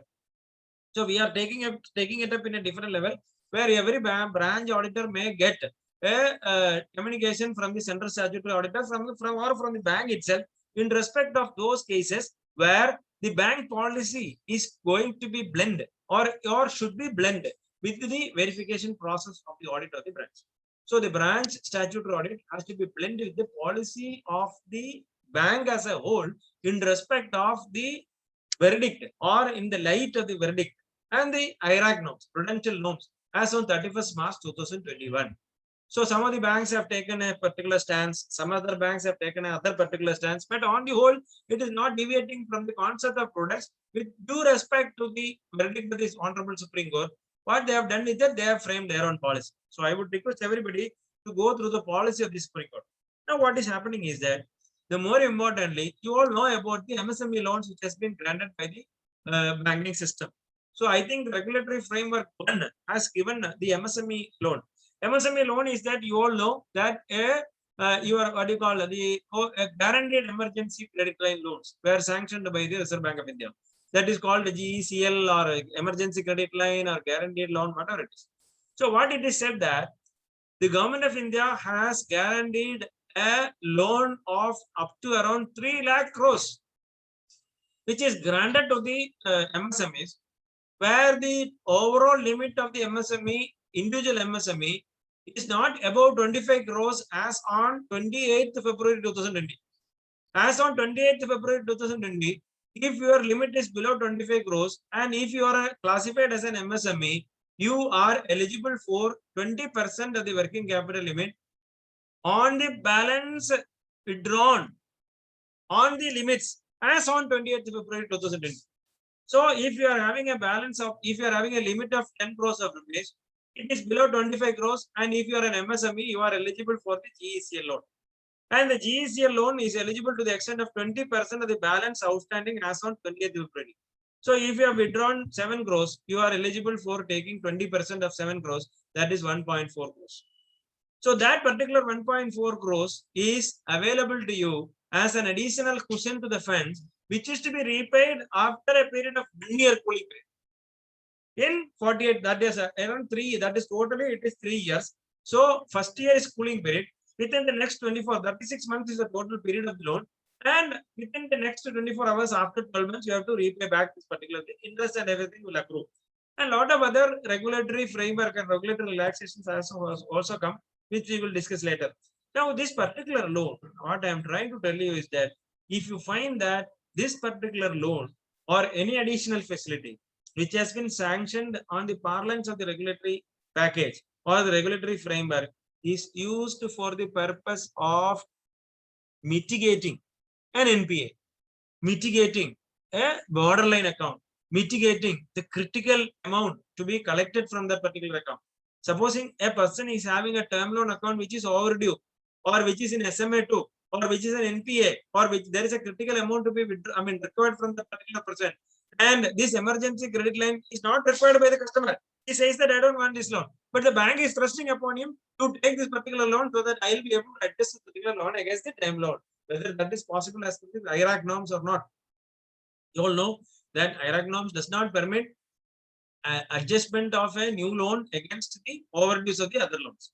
So this particular guaranteed loans also cannot be used for that. We have to be very careful in respect of verifying how these emergency credit line guarantee loans are handled, are managed at the branch level, whether the credit of this particular or whether the disbursement of this loan is going directly or indirectly. I again emphasize the word directly or indirectly. If directly or indirectly, if this particular emphasis is going to be on the other hand, on any other loan accounts which is overdue or which is past due or which is out of order, then it is a matter of concern by the auditor. So you have to see whether the new loan is used for the purpose of circumventing the provisions of the IRAC norms or not. So that is very important. Now coming to the other point. This particular table is going to be very, very important from the point of view of what I have told you earlier, that the auditor is going to be pinned with the accountability and responsibility. Here, earlier we were asked to verify. That is the end of it. Peripherally, you are requested or you are insisted or you are instructed to verify. But here it is not stopping there. The LFAR has asked you to give the account number, account name, balance at the year end funded, balance in the year end non-funded. What is the total funded but non-funded exposure that you have verified? Whether it is coming within the benchmark or not. Supposing that there are 10 accounts which is coming within the benchmark to be verified individually, and if you are only reporting here 4, then Reserve Bank of India may come and ask you, why did not you verify the other 6 accounts? So you are pinning yourself. The responsibility, the coffin of the nail is drawn on the coffin of the auditor here itself. That if my benchmark accounts is 6, and if I am only going to report 2, then means that you have not verified 4. That means that you have done only 20% of your work or 40% of your work. Reserve Bank of India may come and ask you, what prevented you from verifying the other 4 accounts? Central Statutory Auditor may come and ask you, what prevented you from reporting on those accounts? Or he may send you back the LFAR and ask you to verify once again and send it back. Reserve Bank of India may, in the AFI, in the annual financial inspection report, they may comment that the auditor were supposed to verify 100 accounts, but they have verified only 60 accounts. So the branch audit is not going to be required. The branch audit is not, it's a futile effort on the part of the RBI to do the branch audit. All these things are going to have a huge ramification on the bank audit, on the branch audit, on the individual responsibility of the chartered accountants, as well as the profession itself.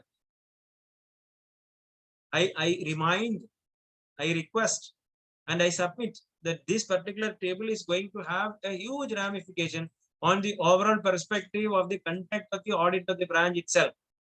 Every auditor has to report this. Now, if you look at the other thing, it is stated that what is the total outstanding of the branch and what is the percentage of accounts verified. Very, very clearly, anybody can remark that out of the 80-90% of the accounts where I have employed the chartered accountants as branch auditors, the number of accounts which is coming beyond the benchmark is only X%, and out of that only 50% is verified by them, or out of that is only 20% is verified by them. So why branch audit? Discreetly, they may come out with a question, counter question to the Institute of Chartered Accountants of India. Why do we want branch audit? Because your own people have verified only 20%. We have appointed out of 3,000 branches, we have selected 2,700 branches for branch audit, and we have appointed chartered accountants in all the 2,800 branches. But the coverage of the audit is only this much percentage. If this is the only percentage of coverage, why should I restrict or why should I elaborate the process of audit to entire branches? Now everything is CBS, everything is centralized. So they may, or this is going to be an axe. This is going to be a pointer. This is going to be a nail drawn on the coffin of the profession itself, I would say. So we should be very, very carefully handling the branch audit and handling the filling of the LFAR.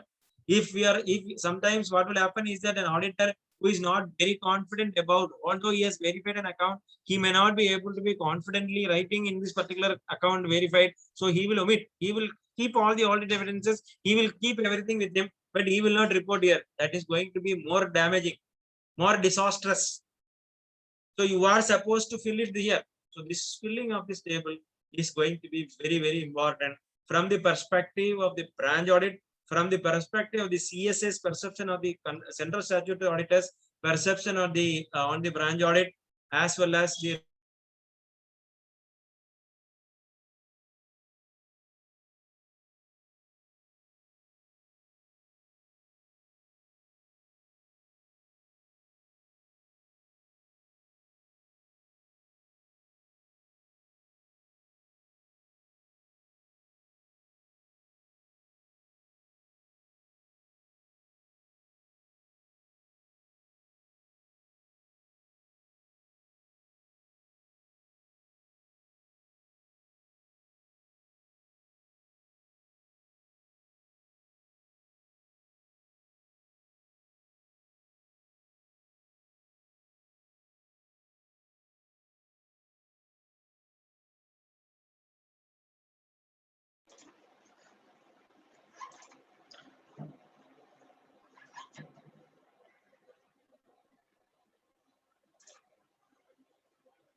Hello.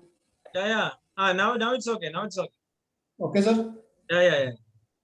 Sorry, participants. I am very sorry. We are in a very remote place in Kerala, so this is why physical meeting is more important. Harit bhai. No problem, sir. It is fine, sir. Okay. Now again we have to share screen, no? Yes, sir. Okay. Is it okay? Is it okay? Yes, sir. It is fine. Okay.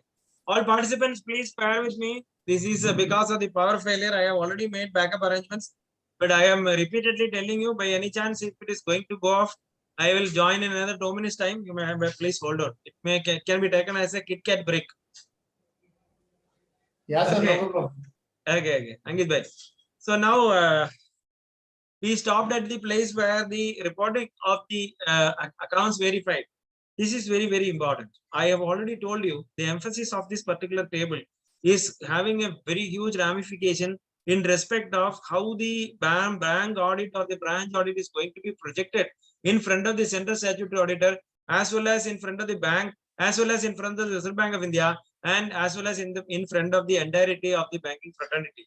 Because this is going to be a very important tool in the hands of any person who is contending or who is saying that this branch audit is going to be a futile effort, or who is going to belittle the efforts of the chartered accountants at large in respect of the branch audit. So we should be very careful in filling this particular format. This is, I would say that this is only an axe. This is only an axe given in the hands of the auditors to have the sword on themselves, to pierce the sword on themselves. So please be very careful, and we should also be you should also be advising all the people in the profession to be very careful in going through all the accounts and do proper justice. Need not necessarily that you should confine yourself in 5% or your 10% or 10 crores. You can even add more accounts here, no problem. What I suggest is that you should be able to cover more percentage of the advances in the branch. If you cover more percentage of the advance in the branch, it is only going to give value addition to the branch audit as a whole. So it need not necessarily that they are restricting you from, but they are compelling you to do 10% or 10 crores, whatever is the benchmark. But there is no restriction that you should stop there. You can do verification of the other accounts also. Now coming to the credit appraisal. Credit appraisal, the most important aspect what you have to see is the quick mortality accounts. In the case of credit appraisal, I have told you earlier the example of a case of overtrading. Overtrading can be smelt, or overtrading can be easily understood, or undertrading can be understood, or influence of that particular management can be understood from the projection versus actuals. If you take the projection versus actual, which means that the projections are by far not realistic in respect of the actual turnover in the account or the actual business of the borrower or the entity, then it becomes a matter of appraisal. When the appraisal is done by the branch on the basis of the projection, and if they have done the physical inspection of that particular place and they have given a report, and if the branch manager is giving an appraisal report to the controlling authority that this account is eligible to be given 10 crores of rupees, and if the actual turnover is going to be very, very less than what is expected or what is projected, then it becomes a matter of appraisal. So this is a matter of concern for the branch auditor to see whether the appraisals are being done properly. How do you comment on that? You will have to verify what is the projection versus actual. And you have to verify whether there is any account which is always operated at the brim. You have to see whether there is any frequent overdrawing or TOD or TAL which is being given to that particular account. All these things are to be verified from the perspective of appraisal. If the appraisal is not proper at the branch level, the entire problem is going to be starting from the appraisal. I would say that you will have to apprise the requirement of the loan. You will have to apprise the person who is taking the loan. You will have to apprise the business in which the loan is going to be utilized. You will have to apprise the way in which the business is going, disbursement is going to happen. All these things are going to be happening at the time of appraisal of that particular account. So appraisal is going to be having a very, very important place, because this is the first step of your appraisal is going to be very, very important, because this is the first step of your loan process. So that is going to be every branch, whether it is a small branch or a big branch, or whether it is a small loan or a big loan, there will be an appraisal report. There will be a report about the borrower given by the sanctioning authority, a recommendation given by the branch manager, a recommendation given by the credit manager, on the basis of all the financials, all the basis of all the business perspective, on the basis of the longevity of the relationship of the client, everything will be given in the appraisal report, in the proposal report. They call it in different names in different banks. In different banks, it is called as different way. But even then, every bank will have this appraisal report or the proposal. The proposal, there will be opinion of the borrower, there will be opinion of the limits, there will be opinion of the quantum of the limits, there will be justification of the quantum of the limits, everything given by the credit manager or the manager or the credit supervisor, or the queries which has been raised by the top management. The MD, if it is a board approval, loan which is approved by the board, the managing director, the CMD may be giving some queries in that particular loan appraisal. So the appraisal is the first step of the loan. So the appraisal, if it is going to be bad or the appraisal is going to be wrong, then the entire things built on the appraisal is going to be the foundation. So what is being asked in this particular LFAR as an addition is that whether there is any quick mortality. What do you mean by quick mortality? Quick mortality is that, as per the Reserve Bank guidelines, if an account or the borrower or the loan is sanctioned and within a period of 1 year or within any period within which time there is no operation in the account, and from the day when the loan is given, it is going to be a bad loan, or there is no operation in the account after the disbursement of the loan is taken, and the disbursement itself is against the loan delivery policy of the bank or the branch. There is a loan delivery policy. What do you mean by loan delivery policy? Disbursement, I will come to it later. In the later slides, we will come. Disbursement, if it is a car loan, they will not give you cash. They will give the entire amount of car loan only to the car supplier. That is a loan delivery system. If it is a housing loan, they will be giving only in tranches. At every stage of your construction, they will be verifying the progress of the construction. If it is a project loan, the progress of the project, the infusement of capital at every stage of the project by the promoters, it should be certified by a chartered accountant. And only the further funding will be coming from the bank. So the quick mortality is representing the account which is an NPA or which is a potential NPA even. I would say even if it is a potential NPA, supposing that an account has been sanctioned during the month of January, and from January onwards, you find that the account is not operated. The account is not a good account. You find that the borrower appraisal has not been made properly, or you know the borrower, you know the dealer, or you know the place from where the other banks are funding him, or if it is a multiple bank arrangement, or if it is a takeover, it can be a takeover also. In those cases, if the account is not going to be operated, it may be a potential quick mortality or it may be a quick mortality also.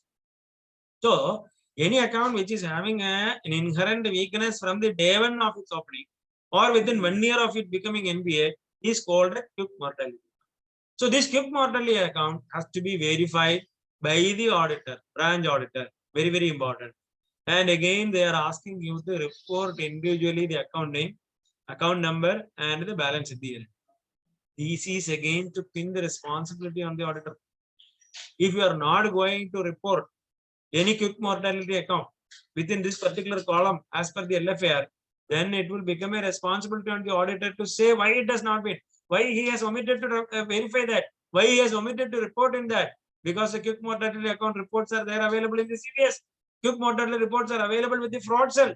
Quick mortality report is available with the vigilance. Quick mortality appraisal, quick mortality accounts are available with the Reserve Bank of India. Everywhere these accounts are reflected. And if the branch auditor is not going to state it there, then it becomes the responsibility of the branch auditor. That is what I told you. LFAR is little scary. 2021 LFAR is little scary. And it is going to give value addition to the profession if you are doing it, doing proper justice. And if it is, it will totally undermine the process of branch audit itself if we are not going to do justice to the LFAR. Now coming to the borrowal accounts applicable interest rate, these are all only general questions which they have asked, but it has got its own importance. Why? Because I would say that the CBS, if you take the case of your system platform, if you take the case of your computerized platform altogether, everything begins from the sprout. Everything begins from the seed. Everything, a big tree is coming from a plant. A big tree is coming from a seed. Like that, the granular data, I would call the granular data. A lot of emphasis has been given by a lot of controlling authorities in respect to the granular data. What do you mean by granular data? Whenever an account is opened at the branch level, in the system, there is a master. The master is going to be playing a very vital role in respect of the overall conduct of the account, the charging of the interest, the charging of the processing fee, the EMI setting, or your loan classification, your NPA classification, your putting the interest, your application of interest, your withdrawal of interest, everything depends upon the concessions given, everything depends upon the master.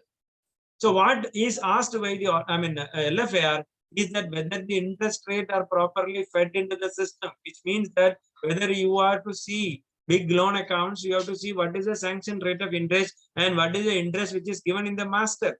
What is the rate of interest which is given in the master vis-a-vis what is the sanction rate?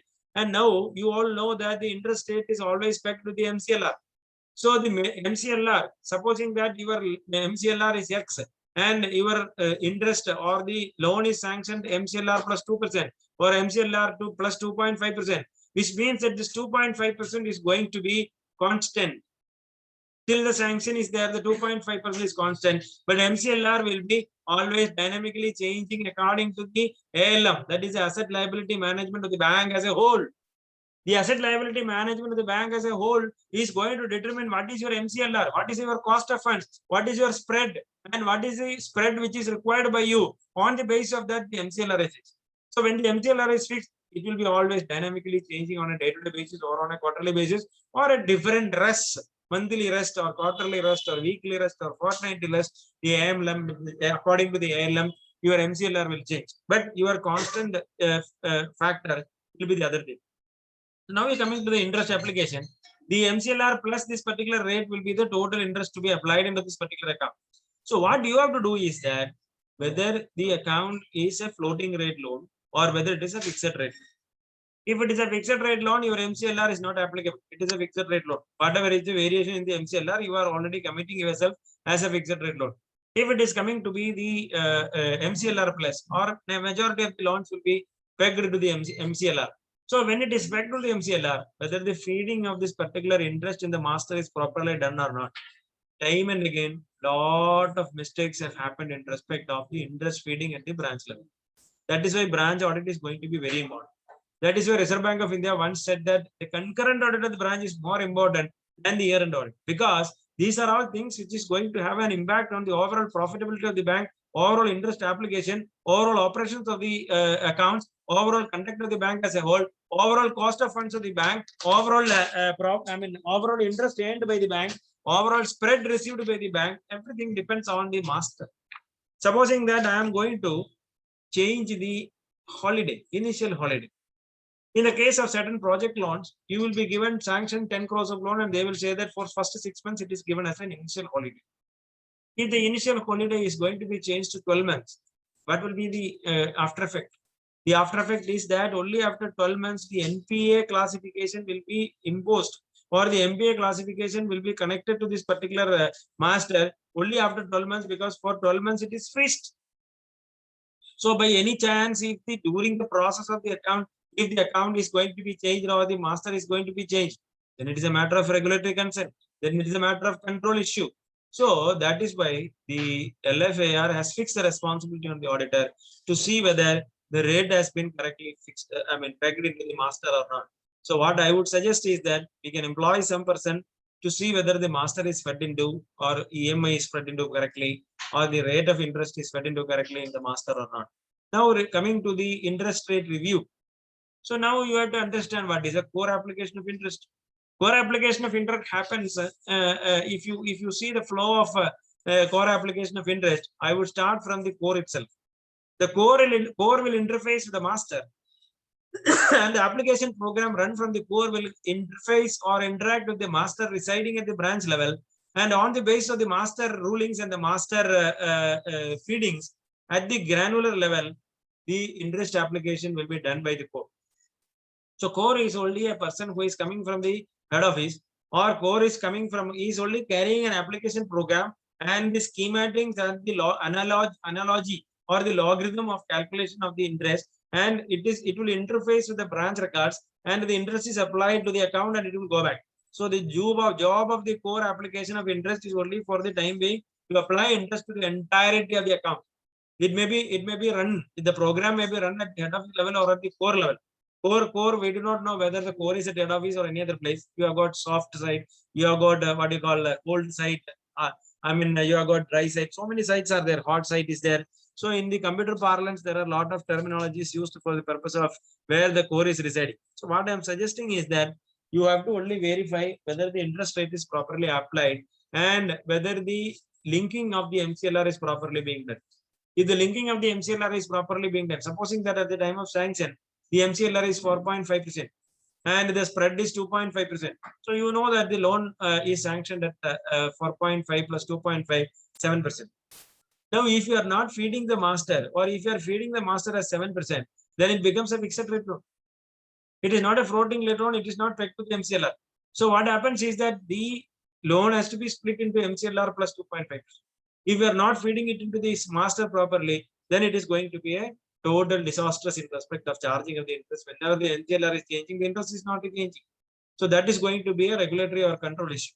So what I am suggesting is that every loan has to be verified with the loan master, that is your master residing at the branch level, with respect to the sanction or not. Now coming to the renewal, very, very important. You all know that as per the prudential norms, the renewal or the review of the accounts are to be taken place. What do you mean by review? What do you mean by renewal? How does you renew and how does you review is a very, very important aspect to be understood. We have time and again asked the bankers itself, what is the difference between a review and a renewal? Review and a renewal.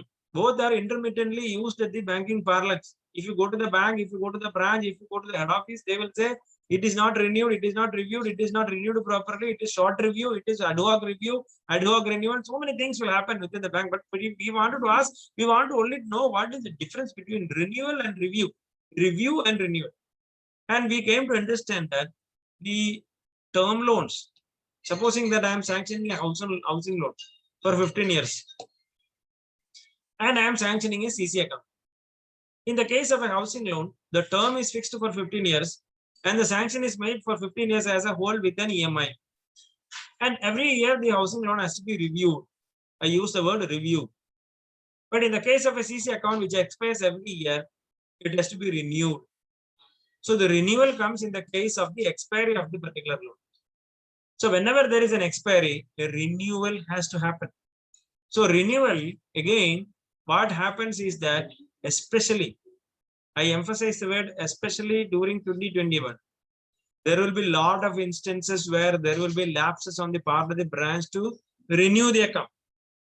Why? Because of the COVID, there will be a lot of relaxations which is given by the government, lot of relaxations which is given by the social authority, lot of relaxations given by the customers, lot of relaxations given by the creditors, and there are a lot of relaxation taken by ourselves, self-imposed relaxation. Whenever an income tax officer calls us, sir, COVID, sir, you please adjourn the case. So we are also taking advantage of the pandemic situation. So relaxations are taken for granted or being used intermittently or used or abused, I would say. So in that particular case, the renewal and review is going to be very, very important. As per the prudential norms, if the renewal is not going to happen within a period of 6 months, the account is to be classified as an NPA. Now, what happens to the short review? What happens to the ad hoc review? What happens to the, what you call, you have got a lot of good names used in the banking parlance in respect of renewal. They will say that it is short review, it is called ad hoc review, limited review, so many things they will say. And we have to understand that the sanctioning authority of the loan only has the power to do the short review or extend the date of review or whatever it is. So your extension can happen only up to 6 months from the due date of the renewal. If it is not happening within 6 months, then it becomes an NPA as per the prudential norms. Now, what happens in the case of your COVID? They say that 6 months, after 6 months, you have to wait for another 3 months, and then only you can take it as overdue. Now, that is regulatory framework, which we will discuss later. So what I am suggesting is that a short review, a limited review, or an ad hoc review is not a review considered for the purpose of NPA norms. RBI circular very clearly says, if you go to the circular dated 21st August 2020, which I have already cited here, it very clearly speaks about what is renewal and review and how it is to be done by the branch. And every limited review or extension of the date of review has to be sanctioned by the controlling authority who is authorized to sanction the loan. If it is a board sanction, board only has the power to give the extension. Or if it is a regional office sanction, regional office only can do. If the RSCPC or if the concept is that it is a concentrated loan sanctioned from a hub, only the hub can do that. So the branch manager suo motu will not be able to do that. So we have to see whether the procedure in respect of the extent guidelines in review and has been properly followed or not. Now the LFAR has very clearly stated that frequent short review, frequent ad hoc review, frequent limited review, which is to surpass the requirement of your review or renewal, is not permitted. If it is frequently done as a matter of practice, then it is a matter of regulatory consent. Then it is a matter of control issue. So it has to be reported by the auditor with respect to the limited review which is being practiced by the branch as a matter of regularity, where it is being used intermittently and they are doing this particular exercise again and again to evergreen the account. I would say evergreen the account. Even the evergreening of the accounts, if you take from the prudential norms, evergreening has given a lot of emphasis. So if it, in the case of evergreening of the account also, this is to be very, very important. And Reserve Bank of India in the LFAR has asked the auditors to verify whether the frequent review or renewal is happening. And how do you verify that? You have to get the due date diary. Earlier, physically, the due date diary was there. Now it is available in the form of a report from the CBS itself. All the accounts which are due for renewal is a report generated from the CBS. You ask for the report from the branch itself, or you can also directly go to the report. I think our Kundal Shah has got a shortcut of command to take the report. So if you ask him, he will be able to give a clue about how you will be able to go in the Finacle platform, how you will be able to take it in the FlexQ platform, how it is to be taken in the TCS Banks platform, etc. So everything is there with him. So I think you may discuss with Kundan Shah, our chairman will be able to give you further lead about the computer-based audit, where your short keys in respect of generating the report is available within the CBS itself. That is coming in a different parlance altogether. I think the respective faculty will be discussing about that in that perspective. Now, what is happening is that the limited review, if it is not happening properly, it has to be reported. 1 minute. Ankit bhai. Yes, sir. 1 minute. I will take a break. Yeah, sir. Sir, if needed, then we can take a break of 5 minutes. No, I am done. Okay, sir. Okay. Now, the limited review, you have to take the accounts which are due for renewal or which is being practiced as a branch, as a matter of regularity. And if it is taken, or if it is finalized, or if it is going to be resulting in evergreening of the account, then it is a matter of control issue and regulatory consent to be reported to the LFA. Now coming to the credit rating. So credit rating is a matter attached to every loan accounts. Every loan accounts beyond a benchmark, as per the bank policy again, is supposed to have a credit rating. So the credit rating, what is more important is that first of all, we have to see whether the credit rating is obtained by the branch or not. External independent credit rating is obtained by the branch or not. And if the credit rating is already obtained, we have to see whether it is fed into the system. That is again the master. On the basis of the credit rating A++ or B++ or C+, it is going to be, or your cost of funds is going to be pegged with the credit rating. Suppose what happens is that you have to see the credit rating of the borrower between two periods, one credit rating and the other credit rating.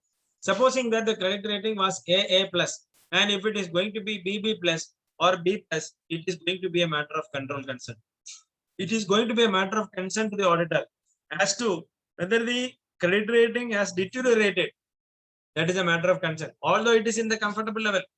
But even then there is a deterioration in the credit rating, that is a matter of concern to the auditor. There you have to report in the adverse features of that particular account. I told you top 5 accounts you have to report, even if it is standard.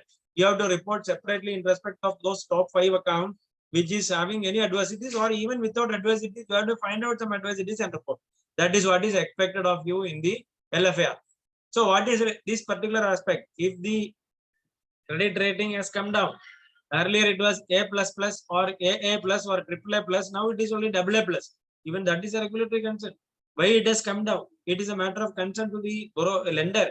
It is a matter of concern to the creditor. It is a matter of concern to the auditors. So what I suggest is that you should never be confined yourself to verify whether this particular credit rating has been fed into the system or not. You should be going deep into see whether the credit rating is pegged with the interest rate, credit rating is pegged with the performance of the account, overall limit sanction, as well as appraisal of the loan, as well as you have to see whether there is any deterioration in the credit rating of the borrower between the previous rating and the present rating. And again, the credit rating has to be done every year.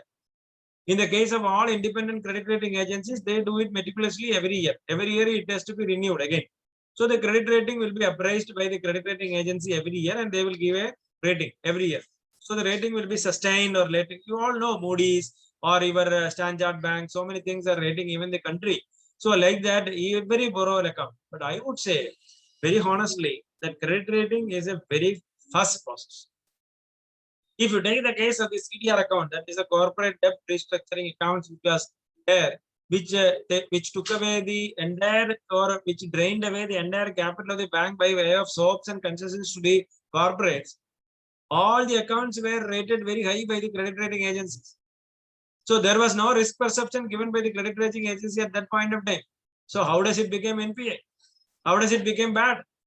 Is a regulatory question to be asked by ourselves to the credit rating agencies. but nobody has asked. Anyway, let it be there. And what we have to see in respect of the accounts is only that. Now, sanctioning and disbursement. I told you about the loan delivery system. Reserve Bank of India has come out with a very, very clear guideline, very, very clear mandate, and very, very clear instructions about how the loan is to be dispersed to a customer. If it is a project loan, if it is a housing loan, if it is a car loan, if it is a personal loan, if it is a what you call working capital loan, how the loan delivery or the disbursement of the loan has to happen. The disbursement of the loan has to happen only after a pre-sanction inspection. You should have a post-sanction inspection. You should have the conduct of the account proper. The check should be issued only to the supplier, and it should be given only to the beneficiary who is going to supply the material.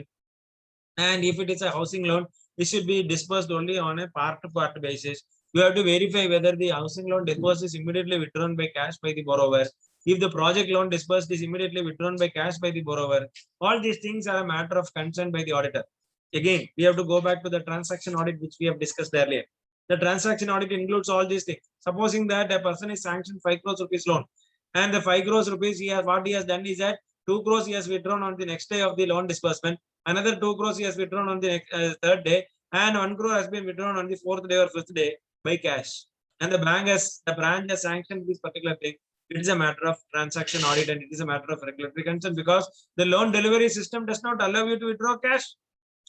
Except in the case of emergencies, except in the case of personal loans, they do not advocate you. Even in the case of personal loans, if it is for purchasing something, you can only give it to the vendor. You are not supposed to allow the party to withdraw cash from the loan account. So the loan delivery system has to be followed properly. And also you have to see how the loans are monitored. There is a temporary overdraft, temporary above limit. All these reports are available within the system itself. What is the process of sanction? What is the process of squaring up? What is the process of rooting out this particular temporary overdraft and the temporary above limits is to be seen from the branch perspective as a whole. Now coming to the advances disbursed without complying with terms and sanctions. If you look at the sanction, which has been given by the head office, or if you look at the sanction given by the board, if you look at the sanction given by the credit department, there will be a lot of conditions attached to the sanction. That is called the sanction terms. And the sanction terms will be signed by the borrower also, that he will comply with all the sanction terms. So by and large, what we have seen is that the loan will be disbursed, the document will be signed, and everything will be completed, but the sanction terms would not have been followed or complied by the borrower. There are cases where a lot of adversities or a lot of delinquencies have happened only because of the reason that the sanction term is not completed or complied with.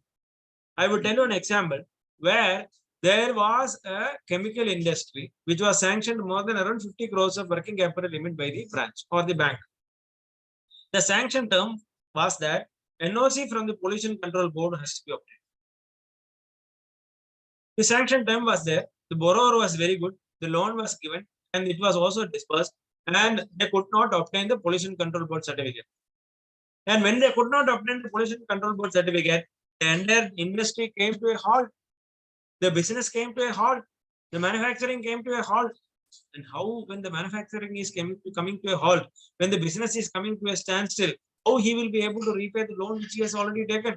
There is no business. So what happens is that the sanction time has got its own importance to the delinquency of the loan. Who has contributed to the delinquency? The branch has contributed to the delinquency because it has not adhered to the sanction terms. There are cases where sanction terms in respect of small things, we may be calling it as a very flimsy thing. NOC from so and so has to be obtained. If the NOC is not obtained tomorrow, there may be a litigation in respect of not getting the NOC, or that particular person may come out as a litigation. Sometimes there are cases where insurance is a must. Take the case of a livestock loan. Take the case of a farm loan. Take the case of a loan sanctioned to the elephant. In Kerala, you know that there are a lot of elephants here. So we parade the elephants in the celebrations and all. So there is an elephant loan which is given in Kerala.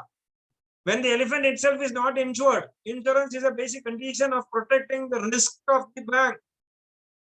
And if the insurance is not taken for the elephant, what will happen to the loan perspective? The borrower may have the capacity or he may not have the capacity, but the sanction term may include an insurance to be taken on the livestock or the elephant or whatever it is. If the insurance is not taken, then it becomes a regulatory issue, it becomes a control issue, it becomes a loss of the, it turns out to be a loss of the bank. Creation of charge, very, very important. As chartered accountants, we are all very well versed about what is charge. Charge creation is going to play a very vital role in respect of the limited companies, or in the case of your private limited companies. Unless otherwise the charge is created, you will not be able to enforce the charge on the asset, charge on the fixed assets or the floating assets or the working cap, current assets of the bank. If there is any charge which has already been created by somebody as a first charge, your charge is only a second charge. So the charge creation is very, very important. So all these things have to be verified by the auditor. Now coming to the buyback of shares, I don't know why it has been included in the branch audit, but even then, since it is included, we have to know what exactly is buyback. So buyback of shares, if it is a listed company or if it is a company limited by shares, where if the promoters have bought back the shares, how will you be able to understand that? You can understand it only from the promoter's shareholding. If the overall capital is not increased and the promoter shareholders is increasing, it means that there is a buyback which has happened in the particular company.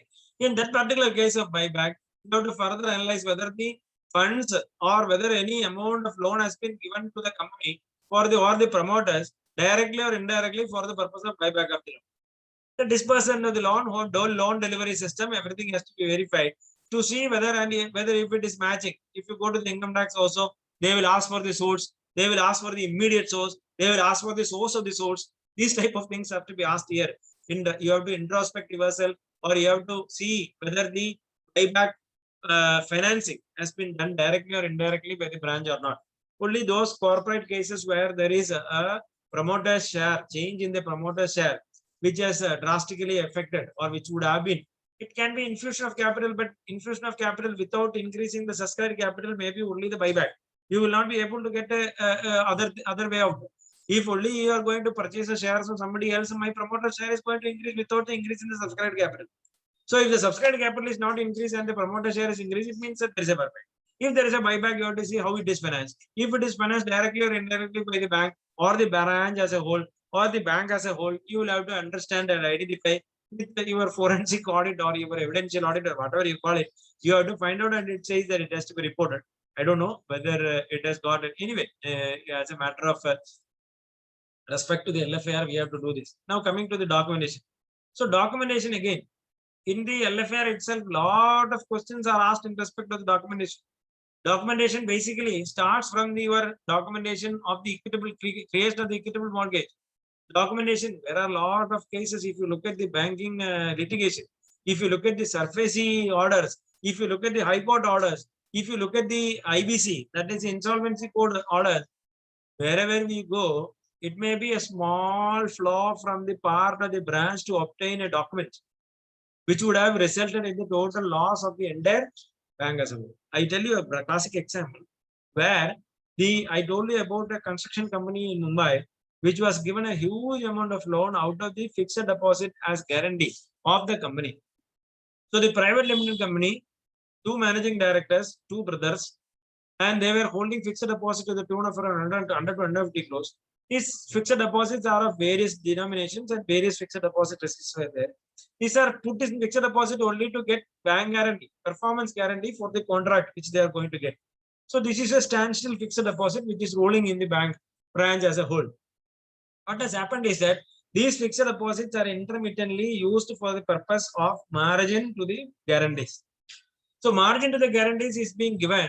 And what has happened is that when I was the concurrent auditor of that particular branch, I have insisted the branch manager to get the NOC from the company as in the form of a resolution to pledge the investment of the company in favor of the bank as margin to the bank guarantees. He said, no needs are, this is very good customer, this thing, that thing, so many things he told. And luckily for me, I have already included that in my concurrent audit report. And it went on like that, and nobody will have any suspicion to that particular account. Everything was goody-goody. So it was going very good. And the transaction and the amount of money which was given as charges, interest to the bank was also very high. They were not they cannot afford to lose a client like that. That was the situation when I reported this. But what has happened is that one fine day, The brothers had a family rift between each other. When the brothers became, when it came to a rift between the family, immediately the council of one of the brothers have told him that the fixed deposit cannot be taken by the bank, even if it is in the name of the company, without a resolution passed by and signed by both the managing directors. It cannot be, the investment cannot be pledged, or the charge is not created. So many loopholes they have created, and the fixed deposit receipts were taken as a separate investment, which cannot be, or marking the lien, or the lien could not be marked on fixed deposit. So these type of small errors in documentation may create minus interest. Take the case of an equity mortgage created on a property where there is a minor involved. The legal audit, the legal report, if you take the advocate's report would have very clearly said, we always see in the case of concurrent audit, broken period encumbrance certificate. The matter of fact, the broken period encumbrance certificate will always be there. There will be some time gap between the encumbrance certificate obtained and the loan sanction. Between the date encumbrance certificate has to be obtained. I tell you, that is also going to be very important sometimes. If it is not obtained in all cases, or if it is a matter of practice that it is not getting obtained by the branch, then it is a regulatory issue, then it is a control issue. So the documentation cannot be diluted at the branch level, or at the head office level, or at the concurrent audit level, or at the statute audit level. You will never be able to dilute the requirement of documentation. Whether it is required or not, the documentation has to be perfect. If the documentation is going to have any loose ends at any point of time, you will not know what is going to happen tomorrow. As has been pointed out by so many people, we were not knowing that on 22nd, when the Janata curfew came, it is going to be a closure for another 6 months. We are going to be all confined to our houses for 6 months. That is only happened because it's all things which is happening untoward, without knowledge of anybody. So what I am suggesting is that documentation is very, very important from the perspective of the branch audit. And if at all there is a small flaw in the documentation, a branch auditor has to give. Now, deficiencies in the documentation, I have just now coming to the lien marking. You all know that when the deposit is pledged in the bank for taking a deposit loan, there is a lien marking system which is happening, and it will be marked to the system. And so many things are there, and so many intricacies are there in respect of loan against deposits. So now what is being told, or what is being added in the LFAR is that the lien has to be marked in respect of the related accounts also. I don't know. The related accounts comes into play only to exercise the general lien of the bank. You all know that the banker has got a general lien of all the deposits held by the borrower. If I am having 5 loans and 1 deposit, this one single deposit will have a general lien on all the loans. And same way, if I have got one collateral which is plugged to one loan, and if I am not settling all the loans, the bank has got all the general lien of not releasing the collateral. So the general lien, in order to exercise the general lien, even in the case of deposit loans, what the LFAR says that you have to see whether abundant precaution has to be taken, is taken by the branch in respect of pegging the lien or marking the lien with respect to the related accounts of the deposit holder also. Supposing I have a car loan, I have got a personal loan, and I have taken an FD loan also. And invariably, the lien would have been marked on the deposit only against the loan taken as against the deposit. But what the LFAR says is that the lien should have been marked even the related accounts also. If it is related accounts, then the general lien is properly exercised. And only if the bank is properly satisfied that the deposit account, deposit receipt can be released, it is a call on the bank whether the deposit release is to be, deposit receipt has to be released or not. But the lien has to be marked on related accounts also. So that is what is asked. So the general lien is to be exercised. So we have to take the top deposit loan accounts and see whether the borrower has got other loans, and if the general lien or the related accounts lien is marked on the related accounts also, then it is going to be a matter of concern to be reported here. This is a new addition in the LFAR for 2021. Now coming to review and supervision, I have already told you about the review and the renewal. Review and the renewal is intermittently used, which I have already told you. So you have to suppose the practical aspect which comes into the review is that when you go to the branch will say that the renewal is to be done by the head office or the corporate office or by the credit department or by the credit grid or by the what we call big corporate finance department or whatever it is. They have got a lot of hierarchy in the banking parlance in respect of sanction and disbursement of the loan, sanction of the loan. So that sanction has to come from there. We have already sent all the papers from there, but the sanction has not come from there. And the review. or the review papers are already sent there, it has not been sanctioned from there. These are all matters which is of very important. If that is being sent from the branch and if it is already acknowledged by the controlling authority, and if it is not received at the branch level, it is not a matter of it is not your botheration. What is required is that you should have renewed the account. If it is to be done by the head office has to communicate the renewal. If the communication has not come to you, you have to report the branch. You have to ask the branch to get a communication. If it is already sanctioned, you give me the sanction letter. If it is already renewed, ask them to confirm that it is already renewed. You will not be able to go out of the branch without saying that it is already there in the head office. No. You will not be able to write that it is already in the head office. It may be verified by central statute auditor. No. Because it is a branch account and it is to be verified by you only. In the case of your joint responsibility of the auditor, the branch advances are the responsibility of the branch auditor, not the CSA. Only in respect of those cases which comes under the CSA purpose pay. Even in the case of CSA, there are division of labor which is happening at the head office. Only to that extent, as per the ICA norms, you are responsible. So in respect of those loans, which you are certifying at the branch level, you are personally responsible. So what you have to do is that you will have to see whether the review and renewal, if at all, it is lying at the head office level or anywhere, you have to get a communication in respect of that. And if it is not received, you have to report here that this particular loan is to be reviewed by the head office or reviewed by the regional office or reviewed by the zonal office or by the credit department. As on the date of our putting down the pen, we have not received any communication regarding the renewal of the account and the renewal is overdue. And we are not classifying it as NPA because we have not received the communication. The central statutory auditor may take a call and classification. I again tell you, classification of this account as NPA is the matter to be taken at the central office level because I am not able to form an opinion with the available resources here because it has to come from the head office or they say that it is already done but the regional zonal manager is not there to sign it, so I will not be able to communicate. These type of things may come because the number of days in which the audit is going to be conducted at the branch level is very limited. So that is a very important aspect. Now again, it says that any renewal which is pending for more than 6 months, any renewal which is pending for more than 3 months has to be reported.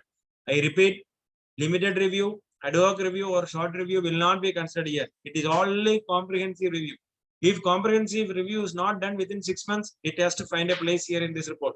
If comprehensive renewal or review is not done within the period of 3 months, it has to find a place here. Short review, limited review, or your ad hoc review will not come into place in this particular case, and you have to report if the comprehensive review or renewal has not been done. Now coming to a very important aspect of your entirety of the provisioning and asset classification stands in the drawing power. If you look at a particular account, if you look at the IRAC norms, you will see that an account is classified as an NPA if it is run above the limits or if it is overdue beyond this limit sanctioned or the drawing power, whichever is less. So the drawing power has got its own importance. Supposing I have got a limit of 10 crores of rupees and my drawing power is only 7 crores, the limit will get automatically reduced to 7 crores. And if I am running the account at 8 crores rupees for more than 90 days, it is an out of order account, although my limit is 10 crores. Although it is operated within 10 crores, if my limit DP is only 7 crores, then my limit is refixed at 7 crores automatically. Only when the DP is increased, I can increase up to 10 crores. I cannot go beyond 10 crores. That is the upper limit. But the lower limit or the limit within which I can operate the account is up to the DP. So DP is very important. What is DP? What is drawing power? On the basis of the primary security of the borrower, you will have to dynamically ascertain the quantum of the drawing power every month. Take the case of your stock statement. Take the case of your debtor statement. Take the case of your creditors. Take the case of your non-moving stock. All these things are to be factored for the purpose of arriving at the DP. So the drawing power has to be arrived basically from the stock statement or the debtor statement or both submitted by the borrower. Now what happens is that the stock statement and the debtor statement has to be submitted on a monthly basis. And it is reported as per the bank policy, every stock statement has to be submitted before the 5th of the subsequent month. There are cases where the drawing power will be calculated on the basis of the sanctioned terms. Supposing that I have got a limit of 10 crores of rupees I have got a stock of 7 crores of rupees and a debtors of 5 crores of rupees. My total drawing power is calculated from 12 crores after the margin 20%. I will say that my drawing power is 10 crores. So the limit is 10 crores and drawing power is almost okay. Now what happens is that if the drawing power is drastically reduced, or if the stock statement is not furnished for 3 months, or if the debtor statement is not furnished for 3 months, or if the sanction term says that the debtor statement and the stock statement has to be attested by the chartered accountant, and if it is not attested by the chartered accountant, then all these things are a matter of concern to the statutory branch statutory auditor. So the fixation of the drawing power, feeding of the drawing power into the master, very important. Dynamically, every month, whenever the drawing power is going to change, you have to feed it to the master. Another important point is in respect of your consortium advances, in respect of multiple banking arrangement. What happens is that this drawing power has to be shared.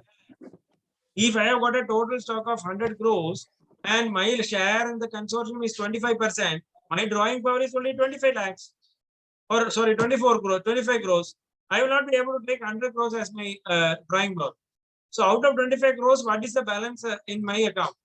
So in those cases, the drawing power will be calculated by the lead bank, either the consortium leader or the multiple banking leader. That bank will communicate the drawing power on a monthly basis to all the member banks. That is the share of DP only can be considered at the branch level. Very, very important. The share of DP only can be considered. There will be a lot of places where the whole stock statement of the borrower will be shown to the auditor and he will be misled saying that my DP is more than 100 crores. But this more than 100 crores is available to the entire banking system as a whole, whoever has financed on the particular stock. Either it is a multiple banking or a syndicated loan, or if it is a consortium advance, this 100 crores is owned by 5 banks or 4 banks or 2 banks, whatever it is. So the share of the consortium, likewise your DP also has to be shared. So second aspect is that audited balance sheet. Very, very important. Audited balance sheet, again, it says that earlier there was saying that non-corporate entities, whether audited balance sheet has been obtained below about 10 lakhs of rupees. Now they have changed all these things. Now here, what they are asking is that whether you have obtained the audited balance sheet or not. Even in the case of corporate entities, even in the case of other borrowers, even in the case of non-corporate entities, if the audited balance sheet is obtained, you have to appraise the balance sheet. I tell you, in the case of major loans, take the case of your project loan, take the case of your big corporate loans. If you go to the balance sheet, you will find a lot of information from the balance sheet from the lender's perspective. Lender's perspective, I tell you a small example. In a big loan account of a computer-based entity, I don't want to name the entity because of the fidelity factor. A big computer company was given a big loan by around 5 banks. And if you take the audit report, annual report of that particular company, the company is getting the softwares or technical know-how from a Dutch company, Dutch company. So the royalty to the Dutch company, which accrues only after a period of 5 years from the date of signing the contract with the Dutch company. This contingent liability, which is going to accrue after 5 years, has not been factored by the banks at the time of sanction of the loan. The profitability and appraisal has been done on the basis of the first year loan, second year loan, and the third year performance. The first year performance is very good. Second year performance is very good. But at all those places, the provision for the royalty payable after 5 years, which is calculated on the basis of the prior 5 years revenue, is not being considered, which is only taken as a contingent liability in the audit report. See, a small note has made a lot of difference to the perspective of the entire appraisal. So these type of aspects will come to light when you go through the audit report. So that is why the LFAR, RBI is insisting that the auditors are the best people to review that. The auditors are the best people to know that. There will be contracts, commitments, capital commitments, pending execution. All these things will be coming only from the audited balance sheet, which I would request the wisdom of the chartered accountants to be fed in. Now coming to the stock audit. What is asked in the LFAR is that stock audit, a usual question is there. Above 5 crores, as per the general guidelines, any loan portfolio where the exposure is above 5 crores, stock audit has to be conducted every year. What happens is that practically Stock auditor will be appointed, but the auditor will not have given the report.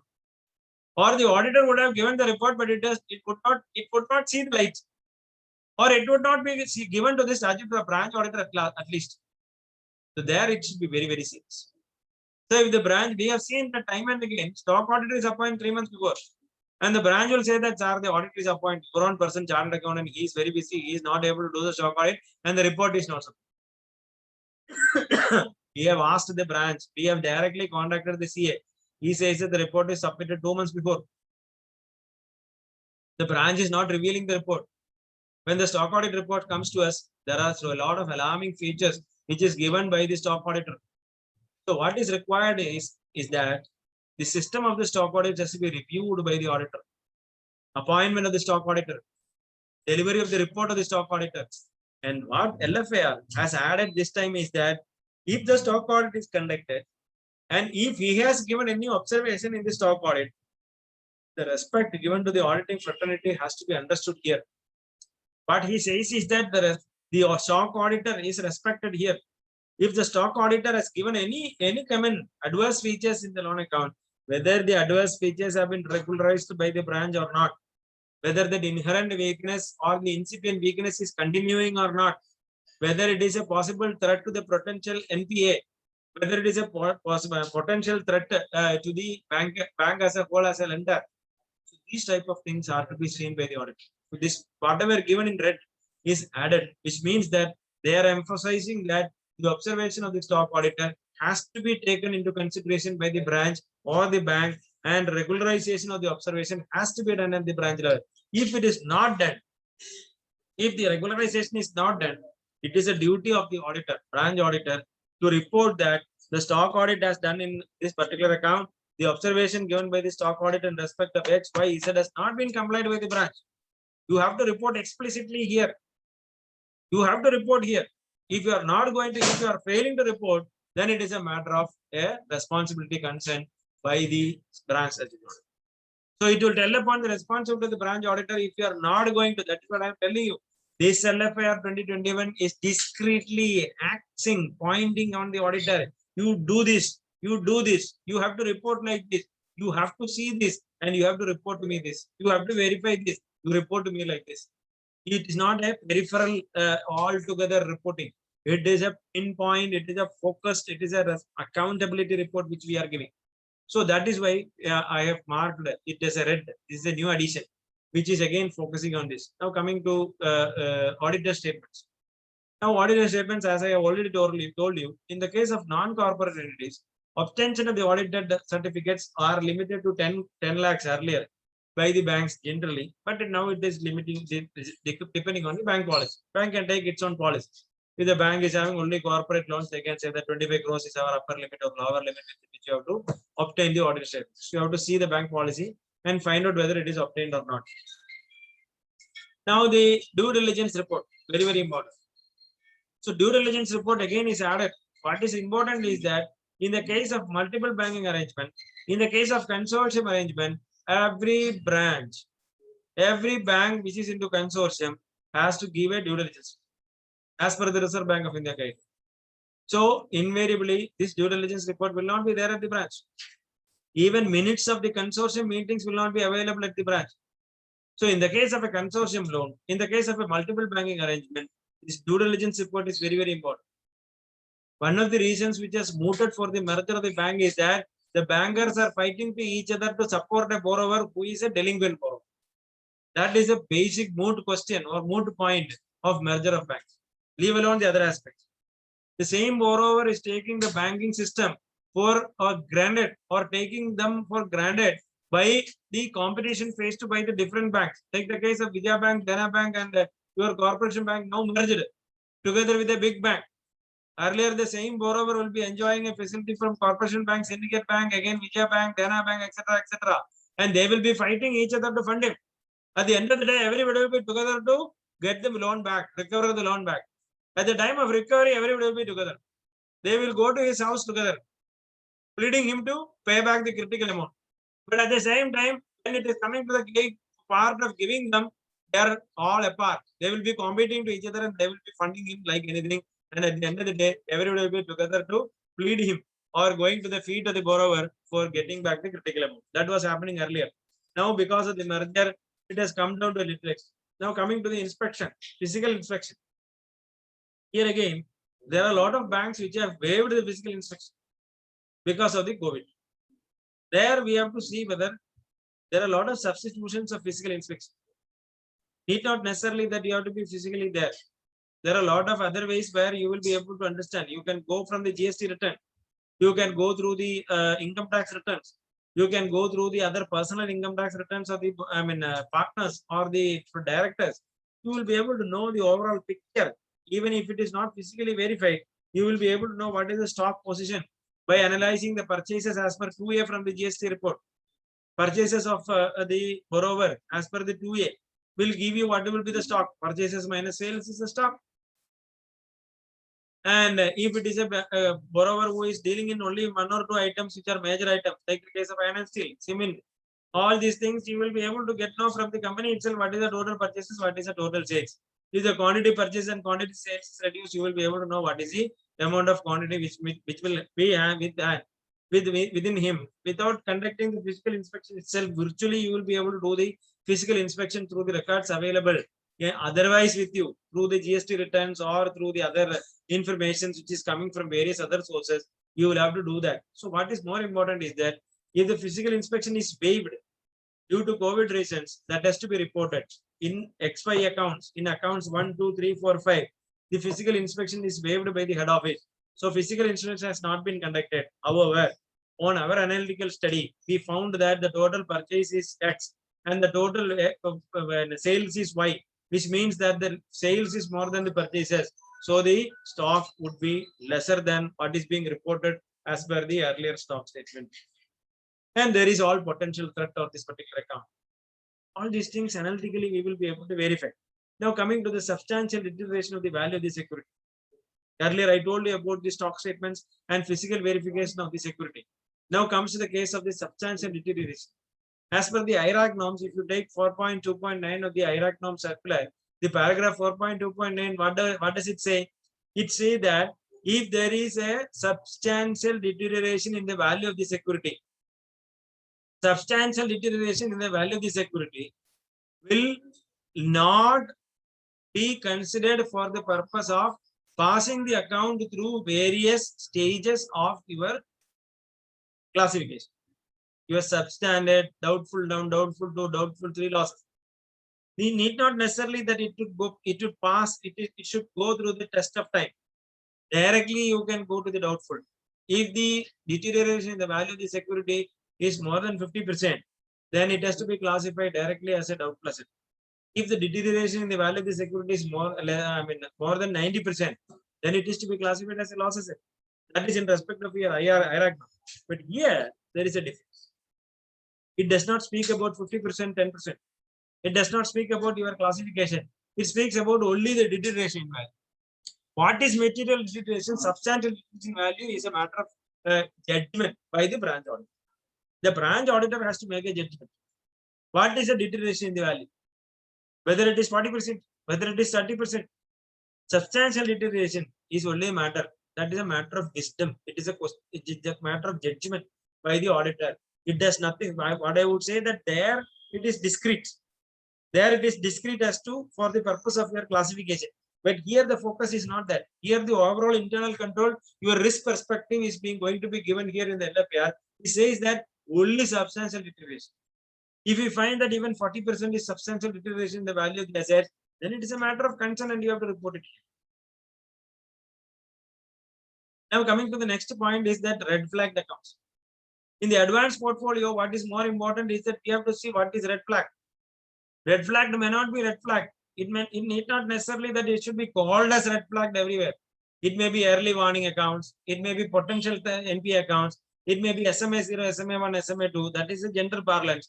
So any potential threat in an account has to be identified by the branch through the operational systems and the reports or the exceptional reports or through the conduct of the inspections, etc. And that has to be flagged. That has to be taken as an exceptional account. Whether the system of red flag, whether the system of marking the account if you look at the private banks, they have got a very robust policy of exit flagging. Exit flagging. What will happen is that I have discussed with a very senior person in a private bank.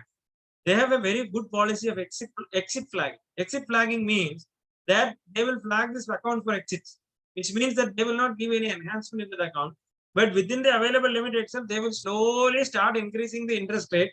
They will slowly start curbing the fringes which is given to the customer, so that he is chalked within that particular bank to see that he is going out of the bank. He will go out of the bank, and our public sector banks will be very handy, and they will be welcoming the borrower. And after 1 year or a quick mortality there, when it reaches the ICU, or when it reaches the what you call your ventilator, it will be immediately taken by the public sector banks, and it becomes a quick mortality there.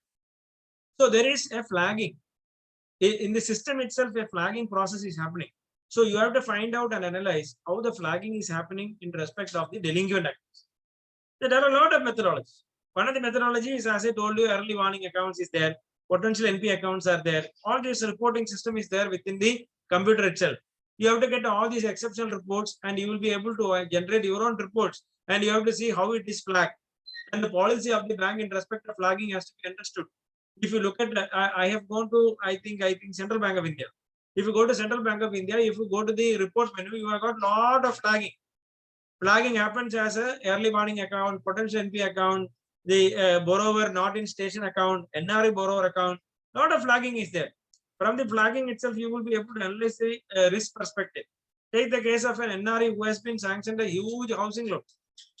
What will happen? The NRI will be funding from there, from his salary.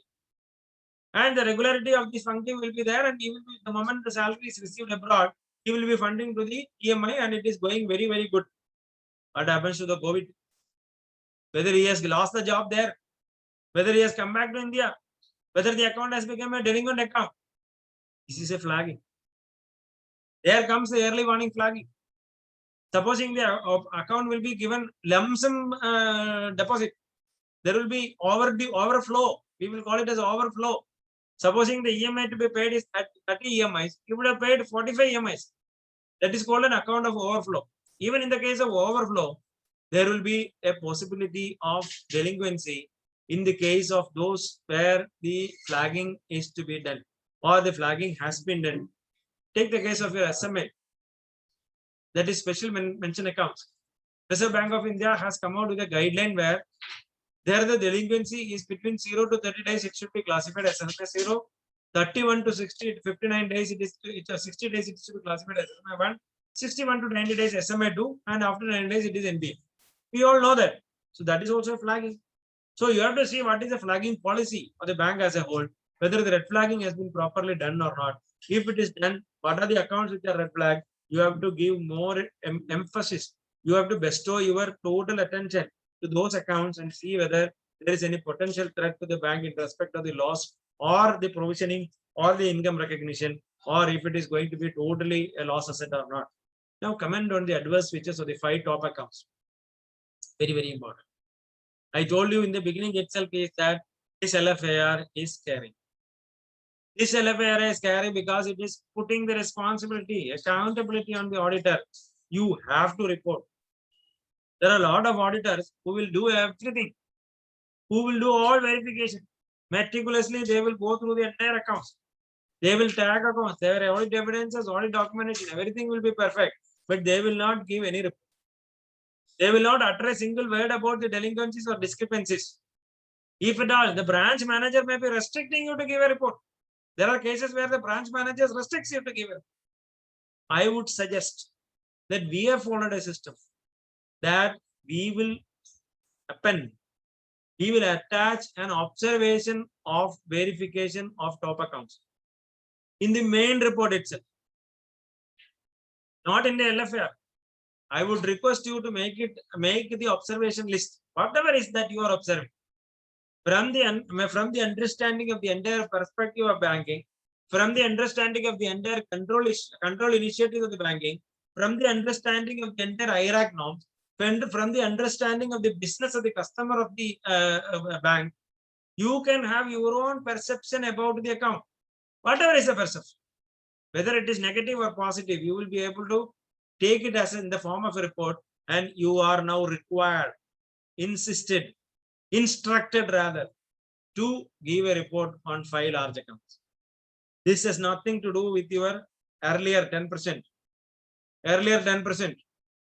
Sometimes there may not be accounts which is coming within 10 crores. There may not be accounts which is coming within the 10%. But even then here 5 large accounts. And 5 large accounts, if you read it, it is 5 standard large accounts. It is not NPA accounts. 5 standard large accounts. Take the case of your specific reporting. It has asked you which are all the major accounts that you have verified. First table. Second table, it has asked you which are all the quick quarterly accounts. Give me the account numbers, give me the details. Now it is asking you report about 5 accounts. Again, all fixing the responsibility on the branch auditors. Now coming to the asset classification. Very, very important. You know that the asset classification, there is a circular which has come in the come from the Reserve Bank of India, which says that from June 30th, 2021, every bank should have a platform to identify the NPA online. There is no manual intervention. I will never allow you any manual intervention. You have to identify those accounts. In August 4, 2011, it has come, and now the date has been given as 30th June 2021. So for March, it is not applicable. So for 21 June, it has given an upper date. It has given a sunset clause where before 30th of June 2021, you will have to make your NPA classification and your reporting of NPA as a classification online through CBS, through the direct platform, which means that there should not be any manual intervention. But ideally, I would say that is it possible that you will be able to do that? Whether the Reserve Bank is mandate or not. How is your stock statement submitted? How is your debtor statement submitted? How is your stock audit report submitted? How is your security value being fed into the system? How is your master fed? All these things are again manual. And dynamically and periodically it has to be changed. And when it is to be periodically changed, so long as your accounts, so see, it is an ideal platform where yourself, your borrower, your constituent, everything has to be in an ideal platform. I don't think it is practically possible, but even then they have mandated. Reserve Bank of India has mandated. Now, what is asked in this particular questionnaire is that whether there is any manual intervention. We had come across a case in the initial phase when we took the NPA report as on 25th of March in a branch, there were 100 NPA accounts. When we went on 28th, the accounts was only 90. When we went on 31st, after the final audit, when we drew the report, it was only 95, I mean 75, which means that every 5 days the NPA, which is reported in the particular report, is coming reduced. We have very seriously analyzed which are all the accounts which has been upgraded or which are accounts which has not been finding a place in the 25th report, between the 25th report and the 31st report. We found that there are around 5-6 accounts which has been taken out of the NPA report. When we inquired about the conduct of the account, whether any regularization has come or whether the entire account has been closed or whether the entire overdue has been paid, no improvement in respect of payment. Then how can it have just gone out? There is a possibility of deflagging. Deflagging. We discussed about red flag, but now Reserve Bank of India is very heavily on the banks to close and not to have any facility of deflagging, because when the NPA program is run, they will be deflagging certain accounts to be taken from the NPA norms itself. So in that particular case, that particular account will be totally eliminated or totally not considered. It will be totally out of the purview of the classification. That is called deflagging. So the deflagging is totally restricted. But even then, you have to see whether there is any manual intervention in respect of these things. Now coming to again the change in the sanction condition, increase in limits, all these things are manual intervention only. Supposing that I have a limit of 10 crores and my account is always operated about 10 crores. And on 20th of March or on 15th of March, the emergency credit line guarantee loan is sanctioned and I change the loan master from 10 crores to 12 crores with retrospective effect. What happens? Your asset classification will take it out of NPA.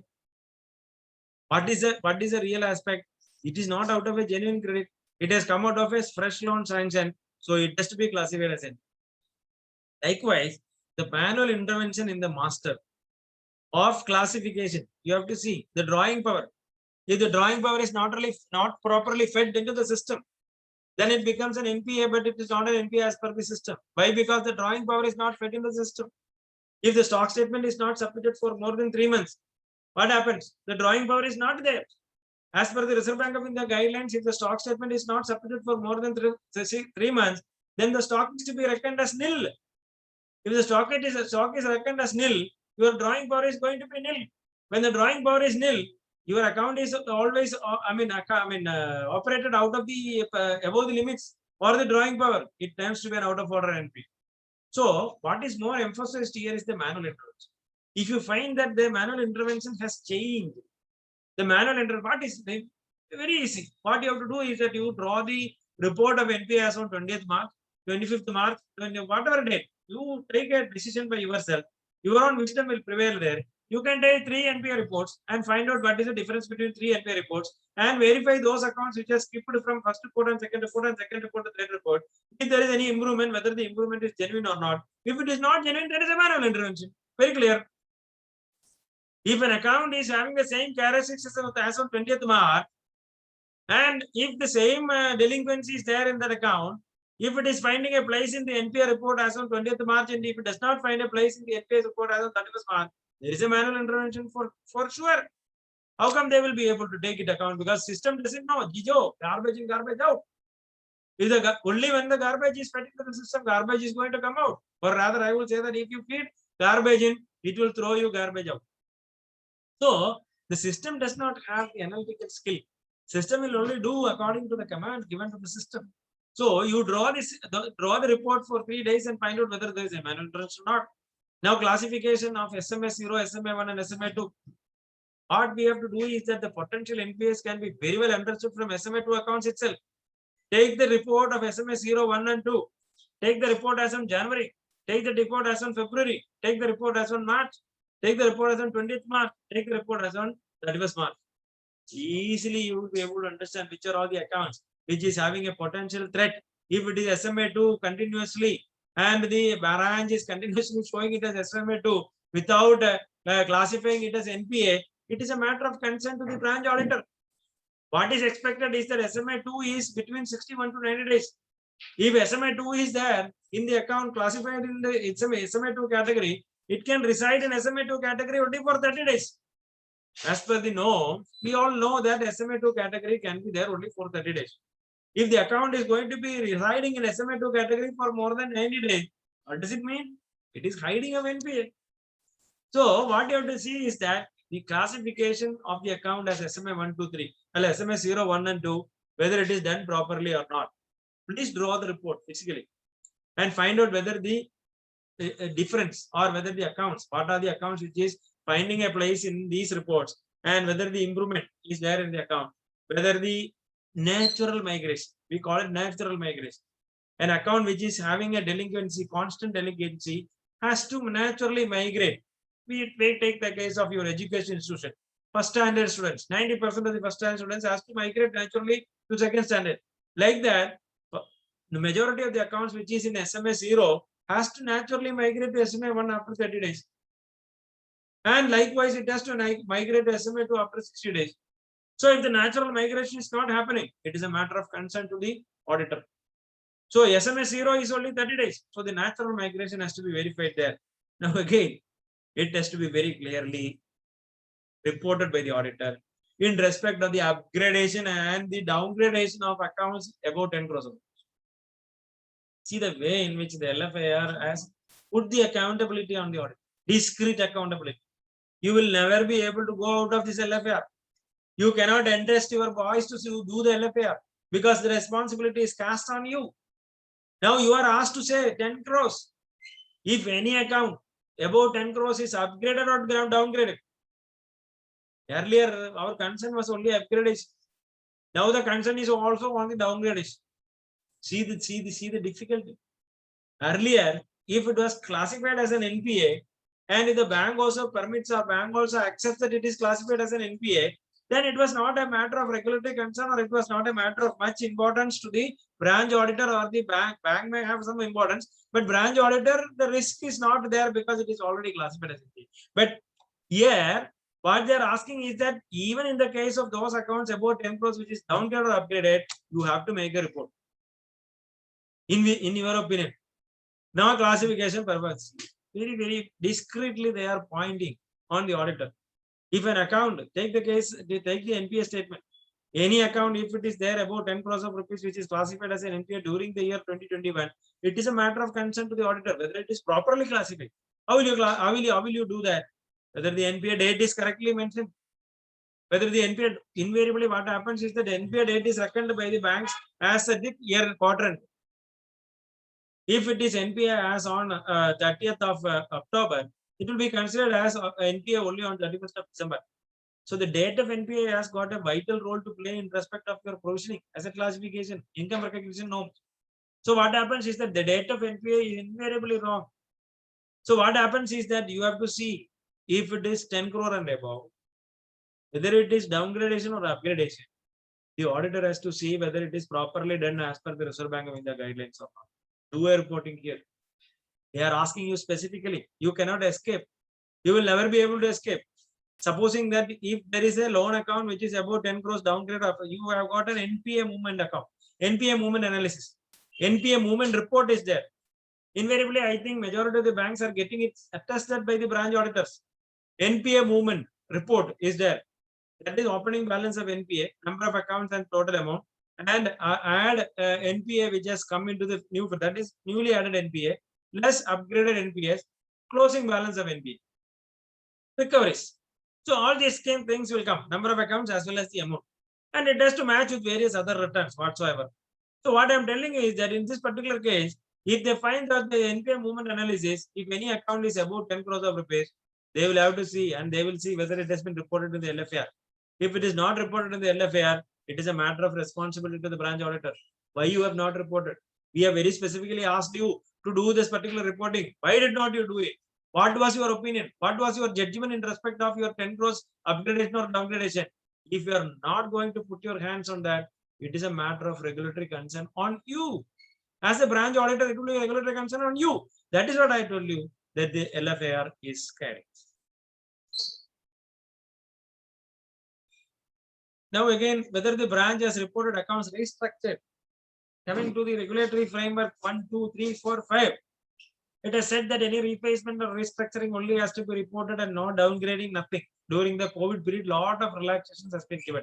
And they have also insisted for an additional provisioning, which can be merged or which can be subsumed into the original provisioning at the time when it becomes an NPA. So that are all the regulatory framework. What is now asked here is that whether the accounts which are being restructured or rephased, either as per the COVID guidelines or as per the regulatory framework or regulatory protocol, which is given, regulatory protocol 1, 2, 3, 4, 5 is there. So if it is given and if it is not reported to the controlling authorities, it is a matter of concern to the auditor. Whether the regulatory package, they call it regulatory package. So the regulatory package would have resulted in a refacement of the account or restructuring an account without downgrading the account as per the original provisioning, original requirement. As per the original guidelines, if any account is restructured, it has to be immediately downgraded. But now, as per the COVID package, regulatory package 1 to 5, they say that relaxations are there. But what they are insisting is that any refacement includes even the extension of the time period of the loan. If your housing loan is taken for 10 years, if it is extended for, if it is made for 12 years, then it is a refacement or rescheduling. Then it is a restructuring to be reported. If the initial holiday is changed, if the EMI is changed, if the interest rate is changed, and now what has happened is that due to the Supreme Court case and all, what majority of the banks have done is that the funded interest portion during the COVID period has been taken as a separate loan, and they have given they have taken it out of the main loan and they have taken it as a separate funded interest term loan, FITL. And there are a lot of regulatory framework in respect of those FITL. So whether the FITL has been properly reported to the higher authorities or not is a matter of concern to the auditor, and we have to report that. Now upgradations, whether advance the line with the norms of the bank. Yes, I have already told you. the critical factors below fresh valuation of the assets and security. If the fresh valuation of the asset and security is taken, and if it is a doubtful asset, and if the valuation of the assets and securities is going to be increased, then your provisioning is reduced. There is a direct relation to the values of security versus your provisioning requirement, and you have to see whether the upgradation is being done or this provisioning is being changed on the basis of the value of the security and during the latest period, post-COVID. You know that post-COVID, what is the valuation? Valuation of every real estate property will be down only. So in that post-COVID, if the value is increased and the provision is reduced, then it's a matter of concern. Infusion of fresh capital by the borrowers, transfer of funds from other branches. Because of the CBS, there are a lot of unfortunate events happening that a loan account in particular branch is being evergreened by a fresh loan sanction in another sister concern in another place. So you have to see the source of source. You have to see the source. You have to see the immediate source. You have to also see the source of the source. Section 68 of the income tax. So many things. We have to do an income tax officer's job here. We have to see whether the source is proper, whether it is a genuine credit or not. If it is a genuine credit, you have to see the source of the source. And you have to see the genuinity of the source of the source. You have to see from where it has come, whether it is out of a fresh sanction of a loan from a different bank or a different branch. Different perspective, different way it is to be classified. Now, the next question is your insolvency code. Whether the insolvency bankruptcy code has been initiated on the customer and it has not been properly reported or it has not been done at the branch level. We know about the insolvency code, and in the regulatory package, the insolvency limit has been increased from 1 crore to 100 crores. So what is happening is that I don't think majority of the loans will be coming out of the particular purview of IBC due to the regulatory package. But we have to be very careful in respect of those cases where IBC has been initiated and the branch has not properly taken any action upon that. Now coming to the ECGC. There are two things which is to be very seriously concerned about the ECGC. ECGC is the Export Credit Guarantee Corporation, which gives a guarantee on all export portfolios. That is your export advances. So when the ECGC claim is being made on any delinquent account, or when the shipment is made and the when the recovery is not coming or the payment is not forthcoming, the client or the bank may lodge a premium or lodge a insurance claim from the ECGC. ECGC has a lot of formalities. ECGC has a lot of procedures. ECGC will first of all identify whether the bank has followed the procedures and documentation to mitigate the risk in respect of recovery. If the bank has not followed to mitigate the risk, if the bank has not documented it properly, the ECGC may reject it. The rejection of the ECGC claim is very, very normal. So what happens is that at the end of the day, as on 31st March, what you have to see is that whether there is any delinquent exporters account. Point number 1. If there is a delinquent exporters account, whether ECGC claim has been granted. If ECGC claim has been lodged, and if the bank has taken ECGC cover as a security in the provisioning, it has got a very direct impact on the provisioning. So if the bank has taken the cover of the security in the provisioning, then it means that the provision is totally depending on, the provision is totally proportionate to the amount of ECGC cover available in that particular loan. Now, if the ECGC has rejected the proposal, it is a matter of concern by the regulator that the LFAR, the statutory auditor, has to clearly give the reasons and the details of the rejection of the ECGC. Maybe it is cured, whatever it is. Again, responsibility is pinned. Earlier there was no table. The table is now framed to see that what is the ECGC to be given in respect of those loans where the ECGC claim has been lodged and it has not been properly addressed, or if there is any delinquency provisioning is there, you have to make provisions. Whether if the ECGC claim comes, they can reverse the provision. That is a different issue. As on 31st March 21, if you find that as per the prudential norms, there is recoverability of the ECGC claim is not there, and you have to make a provision. Now coming to the non-performing assets, Form 33C, if the valuation of the security and everything, it is mandated that it has to be done within 3 years, and if it is above a particular benchmark, it has to be done by 2 independent valuers. All these things you have to verify. Now, OTS platform. if any account is being settled through OTS above 50 lakhs of rupees, the auditor has to verify whether the OTS proposal and the amount of remittance in respect of OCS and the OTS account, whether it is upgraded properly, everything has to be verified by the auditor properly. Now, execution of decrees. Very, very important. There are a lot of cases where the coordination between the department or coordination between the legal department and coordination between the asset recovery branch. I put it in this way that there are a lot of asset ARM branches.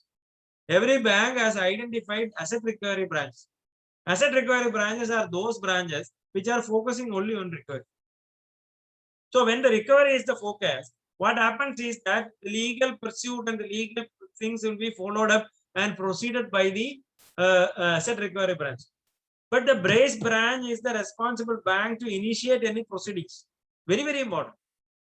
Asset recovery branch is the branch. Sometimes the loan will be totally transferred to the asset recovery branch, and asset recovery branch will take. If you are an auditor of the asset recovery branch, specialized branch, then this is going to be very, very important for you. And the decree is passed and the execution petition. In the case of your, first of all, in the case of your civil cases of your loan, but first process of the loan is that you have to decide it as a judgment letter. We call it as judgment letter. Then comes the decree, then comes the execution petition. Here, there are a lot of gaps between the decree and the execution petition. There are a lot of decrees which has been obtained in favor of the bank, but the execution petition for recovery of the debts from the security of pledge is not been done by the branch. So these type of things has to be verified. Now concluded, the recovery is properly appropriated principal and interest. Very, very important. The policy of accounting of the bank is very important between principal and interest. If the case that is going to be more important in the case of certain banks which has been recently merged. I have gone through the accounting policy of certain banks which was recently merged. I don't want to name the bank. So there are certain banks whose policy was to apportion the recovery first to principal and then to interest. There are, as per the usual banking parlance, whatever recovery comes will be first apportion to interest, then to the principal. But there are certain banks which will first apportion it to the principal, then only to the interest, because the interest is already provided. So what will happen is that your ratios will go up. There are a lot of intricate games which is played in that, but the policy is consistently followed and it is a declared policy of the bank. In those cases, what happens is that there is a difference between the policy of the merged bank as well as the old bank. So the parent bank policy and the merged bank will have different policies in respect of accounting the recoveries. In that particular perspective, you have to be very careful. You have to ask the bank whether the policy difference is there between accounting of the recoveries between the merged bank and the old bank. If that be the case, the merger has happened during 2021. So before 2021, the policy will be different, and after the merger, the policy will be different because you have to follow the policy of the parent bank. So whether there is anything to be reported there has to be seen by the auditor. Now, in the case of documents held centralized, take the case of State Bank of India. They have got a concept of RICBC. They have got a concept of loan grid. There are a lot of banks which are concentrating their housing loans in a particular branch. There are a lot of branches who are focusing only on industrial loans, industrial finance branches. So which means that the documents will be residing at that particular RICBC. Branches are only what you call licensing agents between the borrower and obtaining all these documents. It is only a mobilizing hub, we call it. In those cases, your document verification has to be done calling the documents from that particular centralized place. If the documents are called for and if you have not received the document and if it is not verified by you, then it is a matter of concern for you to report in the LFAR. Earlier it was not there. You used to say that the documents of the branch are residing at the RICBC or at the centralized hub. So we are not able to verify the documents. That is not possible now. You have to call for the documents and you have to verify. And if it is not received, you have to report that. Now coming to the non-fund based, very, very important. What is more important is that majority of the NPA and majority of the loss of the bank has happened because of the non-fund based limits, which are crystallized and which has been converted into a fund based limit. So what is more important is that Reserve Bank of India has come out with the LFAR and it has come out with a format of very specifically asking questions to the auditor. Very specific questions. He will come down to the questions which has been asked. It say that list of instances where interchangeability. Take the case of a big exporter or take the case of a big industry where you will have 100 crores funded limits. Cash credit limit is 100 crores. Your term loan one will have 5 crores or 15 crores. You will have n number of loans. You will also have funded limits of packing credit 50 crores. You will have a non-fund limit of bank guarantee 50 crores. You will have an NC limit of 50 crores. All these things are non-funded. So non-funded limits will be 150 crores and your funded limits will be 150 crores. Total limit will be 300 crores. And the security and everything will be document and everything will be obtained for 300 crores. So the document and everything will be is for 300 crores, but it is bifurcated between funded and non-funded exposures. In those cases, there will be a wording attached to the sanction terms. It says that the non-funded limit, your bank guarantee, your LC can be interchanged with the CC. Your bank guarantee can be interchanged with the CC, which means that your CC limit will get enhanced whenever it is required as per the whims of the borrower or the branch. A non-fund based limit will be merged with the fund based limit and automatically the interchangeability will happen and the fund based limit will increase. Very, very, very risk potential, very, very risk prone area in respect of the bank. We have seen that a letter of credit which is issued by a delinquent borrower who has got a limit of 50 crores of rupees and it has got a balance of 40 crores. 2 crores rupees LC has been devolved. They have only immediately what they have done is that they have debited the CC account because your limit is available there. Your sanction limit is 50 crores. They will also manage the DP. They will say that DP is there. Or if at all DP is not there, the branch will take a call on debiting the CC account and saying that the LC is devolved and it is well within the limit and there is no NPA. Absolutely, there is no, apparently there is no NPA. These type of cases are very seriously taken by the Reserve Bank. Reserve Bank of India has stated that interchangeability of the limit exercised by the banks are to be reported by the LFAR, reported by the branch auditors in the LFAR. So whenever there is an LC, what we have to do? We have to see what is the LC given to a delinquent borrower. If there is a borrower who is a potential NPA, who is an SMA 0, SMA 1, SMA 2, immediately you have to see whether the account has got non-fund based limits. And you have to see what is the overdues in the non-fund based limit. What is the due date of the non-fund based limit? Supposing that the LCs are going to be coming on April 5th, April 10th, or April 15th, or May 15th, it is an immediate requirement of the bank to fund that LC. The LC may get devolved. If the LC is going to be passed and if the bank is not going to have funds, it is a duty of the bank. It is a responsibility of the bank to pay them. They cannot say that the account is NPA. The LC is LC. It is a favor in respect of the other person who is holding the LC. So that LC, if it is invoked and if it is devolved, the bank has to pay. What is the way out that it can pay? It will be only debiting to the customer. So when it is debited to the customer, it has to be properly classified as NPA and proper provisioning has to be done and proper reporting has to be done and proper reporting to higher ups has to be done and classification, asset classification has to be done properly. And for that, the branches used to make a interchangeability as the resort, or they will take asylum in the interchangeability. This is being taken very heavily by the Reserve Bank of India in the annual financial report, and they say that the individual branch auditor has to report about the interchangeability. It is very clearly stated that. Now coming to the suspense accounts, I would only rush through the major points. What is more important in the case of suspense account is that you have to see the longevity of the entries in the suspense account. You have to see the value of the accounts pending in the suspense account. You have to see the abnormality. Three things: longevity, abnormality, and the value. If it is a high value account pending for more than 1 week, or even for 7 days, even for 3 days, if it is a cash transaction which is debited to suspense account, then it is a matter of concern.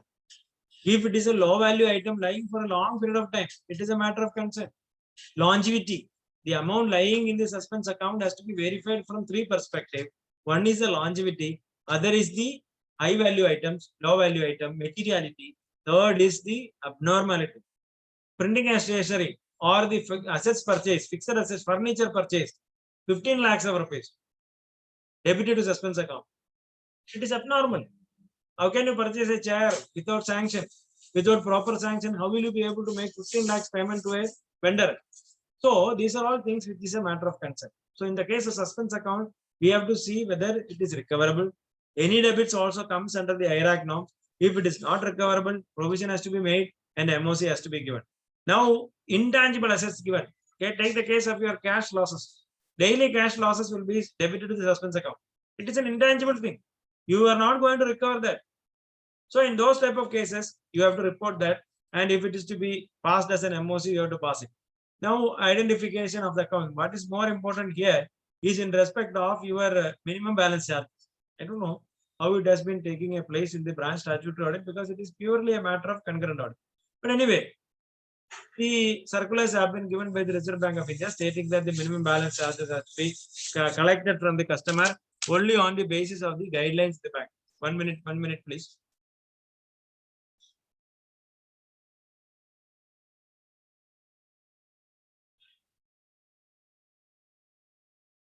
The circulars are very clear about how the minimum balance charges are to be debited to the account. You have to see only at random the accounts which are at the brim of minimum balance, and there are cases where you will be getting a report about the accounts which are dormant and which is not having the minimum balance. You can go to the charges debited and you can take a list of the accounts which has been debited to the minimum balance charges, and it says that if the minimum balance prescribed is 10,000 and the borrower has maintained 8,000 rupees, that means that he has already maintained 80%. So your minimum balance charges has to be restricted to 20% because his delinquency is also 20%. So proportionately it has to be adjusted. So that are all the guidelines given by the Reserve Bank of India. At random, you have to verify and find out. Now, what is more important here is that they are asking about the deceased deposits.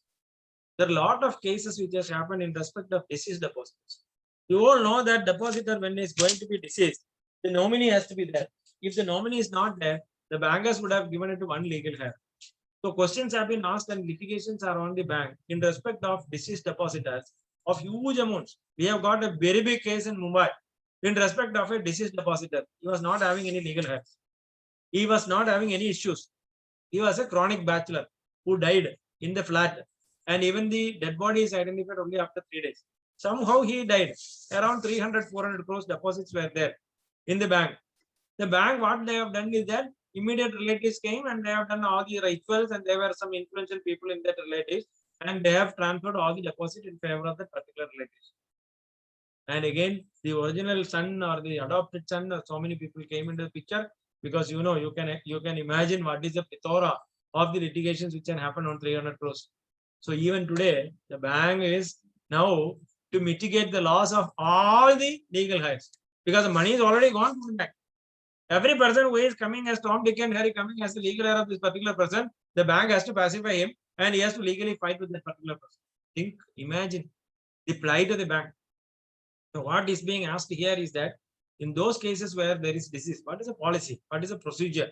How do you do, or how do you part with the funds in respect of the deceased deposit? Very, very important. So, but in the case of only those high deposit cases, you have to see the procedure. What is the procedure and the extent guidelines in respect of that has to be seen.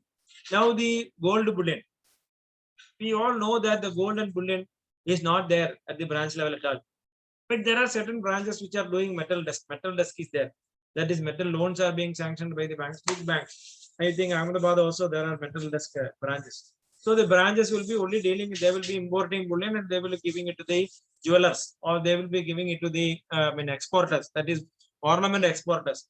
So wherever the bullion is stored or wherever the branch is acting as the gold bullion hub of the bank as a whole, you have to verify whether the internal controls, handling of that particular thing, physical custody, everything is proper or not. Now, the records, adequate records. Earlier, even banks used to sell gold coins. We all know that way back 10 years before, 15 years before, bank used to sell gold coins. What has happened is that in those cases, your indirect tax was a big issue. Every branch was a registered place. Every branch was a registered dealer of the indirect tax because they were selling gold. So tax has to be collected. So many inconsistencies and non-compliance has happened in respect of the indirect tax compliance of the branches. So nowadays that is not there. But what we have found is that the bullion business is stopped, the gold stock is stopped, everything is stopped. But even then, some branches are holding some old coins which are there. The branches are asked to keep the old coins there only. They cannot sell it now because there is a regulatory restriction on selling of gold by the branch. So what happens is that those type of things has to be handled very carefully. How it is reflected in the bank balance sheet is very important. If it is reflected in the bank balance sheet, what is the value given there? If the auditor has got anything to say about that, it should be very much importantly said. Now coming to the security stationery, I would only emphasize that the LFAR is asking you to verify the security stationery. But what happens is that the risk perspective of the bank in respect of those merged banks. Take the case of your corporation bank, Allahabad Bank, Dena Bank, Vijaya Bank, Syndicate Bank. Everything is merged with either bank, our Union Bank of India or your Bank of Baroda or Bank of India or whatever it is. What happens to the security stationery which is of the erstwhile old bank? Corporation bank fixed deposits receipts are there in the old corporation bank. Now the board is only changed. That is going to be a very great threat. If fixed deposit receipts are there, and whether it is manual or computerized, it is going to pose a very great threat because it is a redundant stationery, but it has got a value. Supposing if I am going to fill it and if I am going to give it as a security, we have come across a case where the forged fixed deposits receipts were given as security to the SEBI. SEBI was given fixed deposit receipts of X bank, which were all forged. Only out of the security station is stolen by the chaprasi of the bank. The chaprasi of the bank was asked to fire. He has asked to set all these fixed deposit receipts to fire. He has taken 5 loosely from there, and he has forged the seal of the bank, and he has given fixed deposit receipts to the extent of more than around 5 crores. And all the 5 crores fixed deposit receipts were having maturity date after 3 years, and all the fixed deposit receipts were pledged to the SEBI as margin for share trading. At the end of the day, when the share trading got failed, when the margin is going to be exercised by the SEBI or the stockbroker, it is found that the fixed deposit receipts are fake.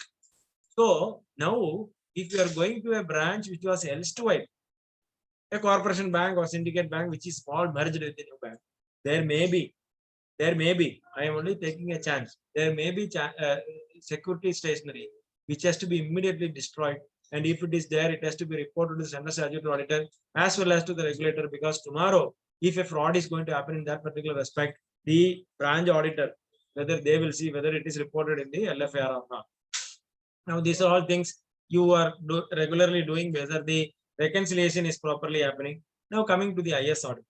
In the case of IS audit, what is more important is that the IS audit is totally done in the perspective of the technical parlance. There is no financial focus or financial angle to the IS audit. But even then, they are asking you whether the the IS audit is conducted, whether there is any long gap between two IS audit conducted, whether there is any things which is to be reported from the IS audit, etc. Now coming to the exceptional reports, very important. What is being asked by the LFAR is that the auditor has to focus on the exception reports. Whether the exception reports are there, it is there. In every banking platform, whether it is FlexCube or whether it is Finacle or TCS banks, your exceptional reports are available. But it is given in different nomenclature and different terminology and different fashions. It is generated through different commands. But even then, exceptional reports are there. The majority of the exceptional reports are TOD report, TL report, online TOD report, debit to income to credit. All these things are exceptional transactions which will come as a report at the end of the day. What is asked in the LFAR is that whether is the branch is in the habit of generating these exceptional reports on a daily basis or not. And next one, it says that whether the exceptional report is properly regularized, whether it is properly being addressed by the branch or not. It's a very, very serious aspect. You have to see the exceptional report and how it is handled, and you have to discuss with the branch manager and how you have addressed this particular exceptional report. Supposing that if it is a debit balance in the SP account, have you drawn the exceptional report on debit balance in the SP account? If there is a credit in the expenditure account, which means that there is a expenditure account, salary account, there is a huge credit in the salary account, there will be an exceptional report drawn in respect of debits in the expenditure account, credits in the expenditure account. That exceptional report has to be drawn by the branch manager. How you have addressed this? So the addressing of the exceptional report has to be reported by the branch auditor in the LFAR. Very, very important. Now coming to the intervention of the laid down systems in the manual, that is lot of things are there.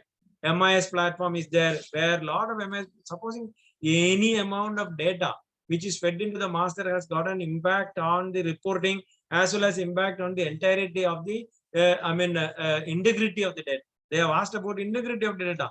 Down the line, they have also asked about the integrity of the data. I will come to it later.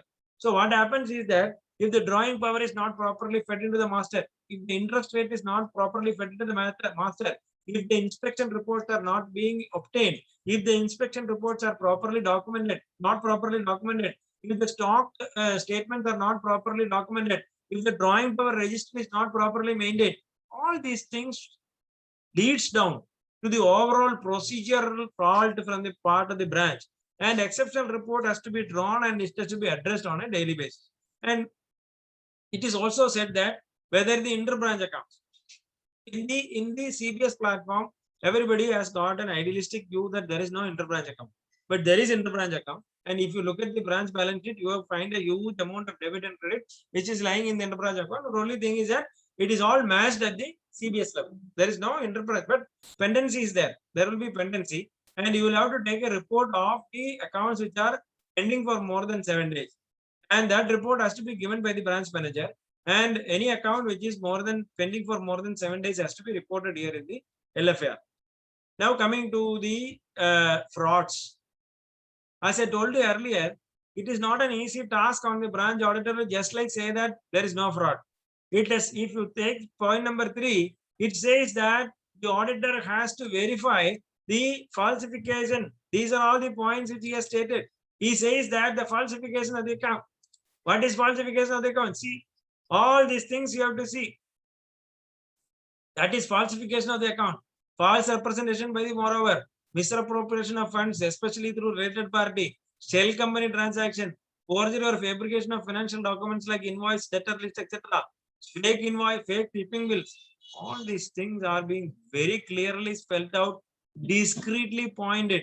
If you find across any of these cases, and if you are failing to report, it is a matter of concern on the auditor. They have very specifically said that if the shipping bill is forged, if you find that the shipping bill is forged, and tomorrow after 2 years of your audit, if the account is Nirav Modi case, after 2 years of your audit, your account is going to become NP, and if it is going to be a fraud, they will immediately see whether the branch auditor has properly commented about the misstatement in the stock report, misstatement in the shipping bill, misstatement in the documents which is submitted, or any fraud, symptoms of fraud was there, which was not reported by the auditor.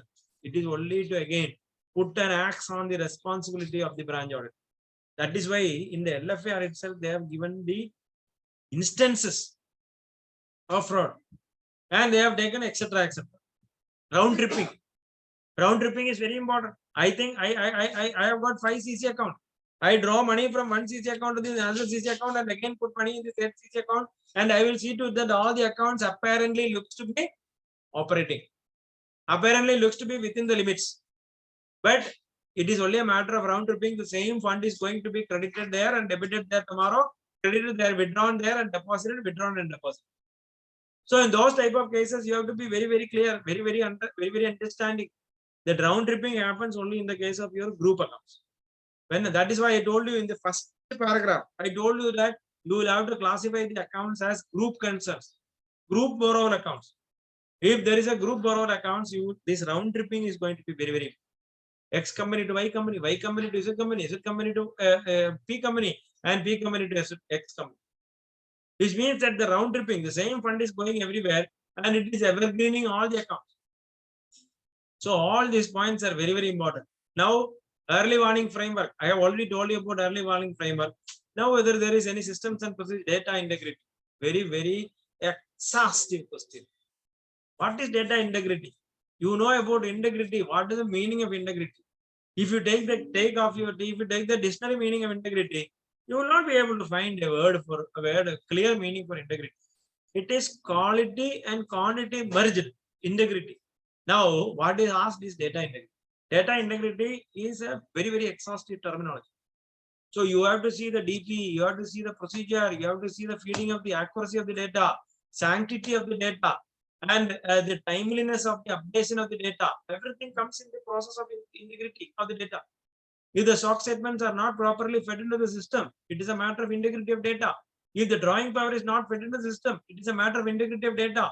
If the interest rate is not pegged with MCLR, it is a matter of integrity of data. If the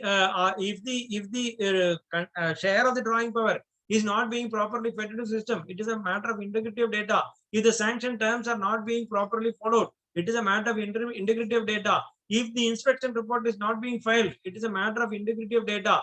If the if your fixed deposits are not green marked properly, it is a matter of integrity of data. Oh, these things are encompassed or totally subsumed into the last single word, integrity of data. See the responsibility levels cast on the branch audit.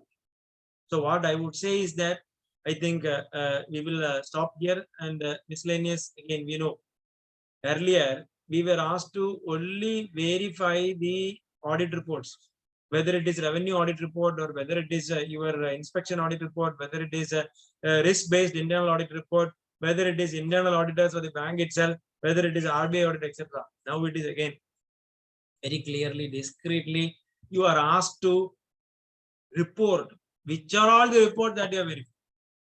Whether you have verified the concurrent audit report, if so, which month, whether you find out any inconsistency in the concurrent audit report in the LFAR. If there is a revenue leakage audit which has been conducted, and if it is reported, whether the observations are properly taken care of, which is the date of the report in the LFAR. If the risk-based internal audit report is there, they have found out some observation and it is not being adhered to the branch, report it into the LFAR. So they are asking you to fix the responsibility. They are asking you to clearly, earlier it was only stating that whether you have gone through all the reports. Now it is not there. It is more specific, it is more discrete. It has become a micro level subjective reporting to be made. I cannot escape saying that yes or no, not applicable. It is not possible. Yes or no or not applicable, gone are the days. So you will have to discreetly go on it. Any other matters? Apart from this, I don't think any other matters. So what happens is that exhaustively, the LFAR has fixed a lot of responsibility onto the auditors. I don't want to scare any of you, but at the same time, I would say that you should be cautious. You have to be very cautiously approaching the bank. You have to give a lot of emphasis to the LFAR. You have to give a lot of emphasis to the personal and physical attendance of the senior chartered accountants in the bank audit. And one more good news is that in all 99.9%, the bank audit fees will also be revised. There is a huge revision which is going to be coming to the bank audit fees. But I am not a person authority to say that, but there are hearsays that the bank audit fees will also be revised. But it is not that fees. We have got a lot of opportunities to get money. Fees is not the criteria now. Risk is the criteria. I would say that bank audit is posing a lot of risk onto the auditors. I'm not scaring you, but at the same time, I'm only cautioning the brethren in the profession. Please, the fraternity of chartered accountants have to rise up to the expectation to see that the function of the audit is properly being carried out. And the fraternity of chartered accountants have to give value addition. The fraternity of the chartered accountants should prove that they are able to, accept or take any challenge coming on your way, whether it is COVID or whether it is post-COVID or whether it is new LFAR, modified LFAR, or whether it is fraud or whatever it is. We are there to take care and we are the nation builders. So what I would suggest is that this LFAR, the modified LFAR for 2021, is going to give an acid test. It is an acid test to the profession. This acid test has to be passed by the chartered accountants. And I humbly submit, pray, and request the chartered accountants to bestow all your wisdom into the filling of the LFAR and addressing to the questions, each and every question of the LFAR, and give value addition to the LFAR, give value addition to the branch audit, and we give value addition to the bank audit, and we give value addition to the audit as a whole, give value addition as a nation builder, give value addition to the ICAI, give value addition to all of us. Thank you. Thank you very much. I should be thanking Harit for an opportunity given to me. And it was a very fantastic experience for me to interact with people in Ahmedabad. I think a distance of around more than 3,000 kilometers. But anyway, I'm very happy that my opportunity is given. and I have also tried to do justice to the task entrusted upon me. Thank you, Harit Bhai. Thank you, Ankit Bhai. Thank you, sir. He was the only person seen all throughout. See, in your Zoom meeting, what happens is that we will be switching off the video, and there will be we have got a lot of examples here. Maybe you may not be able to understand because it is all in Malayalam. So we call it Aanike Vedivikya. So that is a different perspective we call it. Anyway, I don't want to explain that. Time is already 7:20. I have surpassed my time by around 15 minutes. I'm sorry for that. Anyway, thank you very much once again. Sir, on behalf of all the members of Ahmedabad branch, we are very grateful to you, sir, for sparing your valuable time and for the marathon session. Sir, I'll say no less than marathon session. It's been almost been 3.5 hours. You have been deliberating on the topic. And I think, sir, I think today's session was basically a testimony to the fact that it is good to have allotted topics to speaker for longer tenures and have a full day conference at the start. So thank you so much, sir, for such a detailed explanation. And it was wonderful to have you here, sir. And I'm sure we'll have you soon in physical presence also at Ahmedabad. And sir, the presentation that you have shared, I think if, with your permission, I can share it with all the participants. We'll be sharing it through registered email ID to all the registered participants that will be shared. And thank you, Ankit, also for being the good coordinator, being there throughout. And to all the participants, tomorrow morning, 10:30, we are having another session on the IRAC norms and the COVID disclosures by CA Dhananjay Gokhale sir from Mumbai. So have a great evening and thank you so much, sir, for a wonderful session. Thank you, sir. Harit bhai, Yes, yes. there is 3-4 questions from the member. Can we With the request of sir, if you can take Please, no problem, no problem. Yes, Ankit bhai, you can go for it.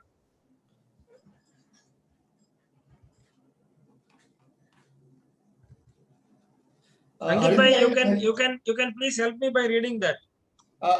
Actually, I am sharing my screen where I mention all the questions so that it is easy for us to get out of this. Okay. You want me to close the screen? Yes, sir.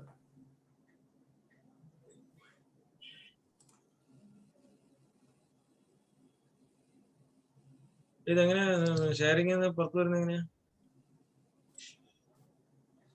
is okay? Yes, sir.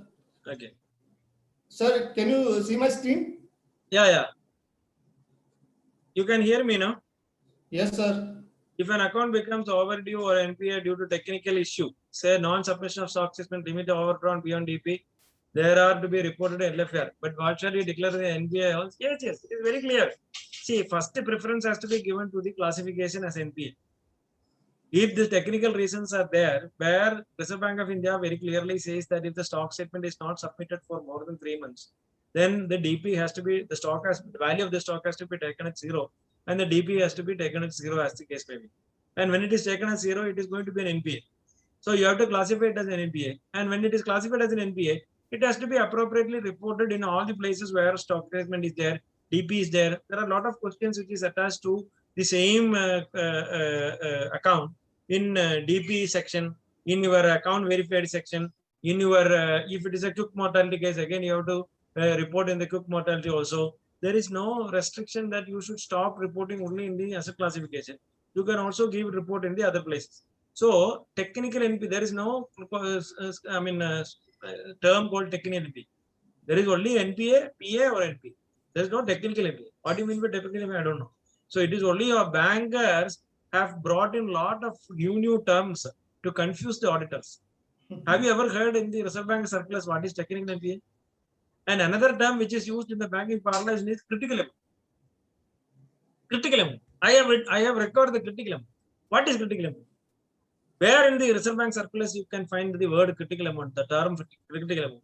They will say that I have recorded the critical amount on 1st of April, so it should be taken out of it. These are all the usual things which we face. But what happens is that what you have to see is that you are guided by the Reserve Bank of India. You are guided by the IRAC norms. And now your LFAR is also very strict and discreet. You will never be able to leave away. You don't have a chance. So you have to be very clearly submitting before them that I have no other way than classifying it as NPA. Let the central statutory auditor reface it or let him upgrade it or whatever it is.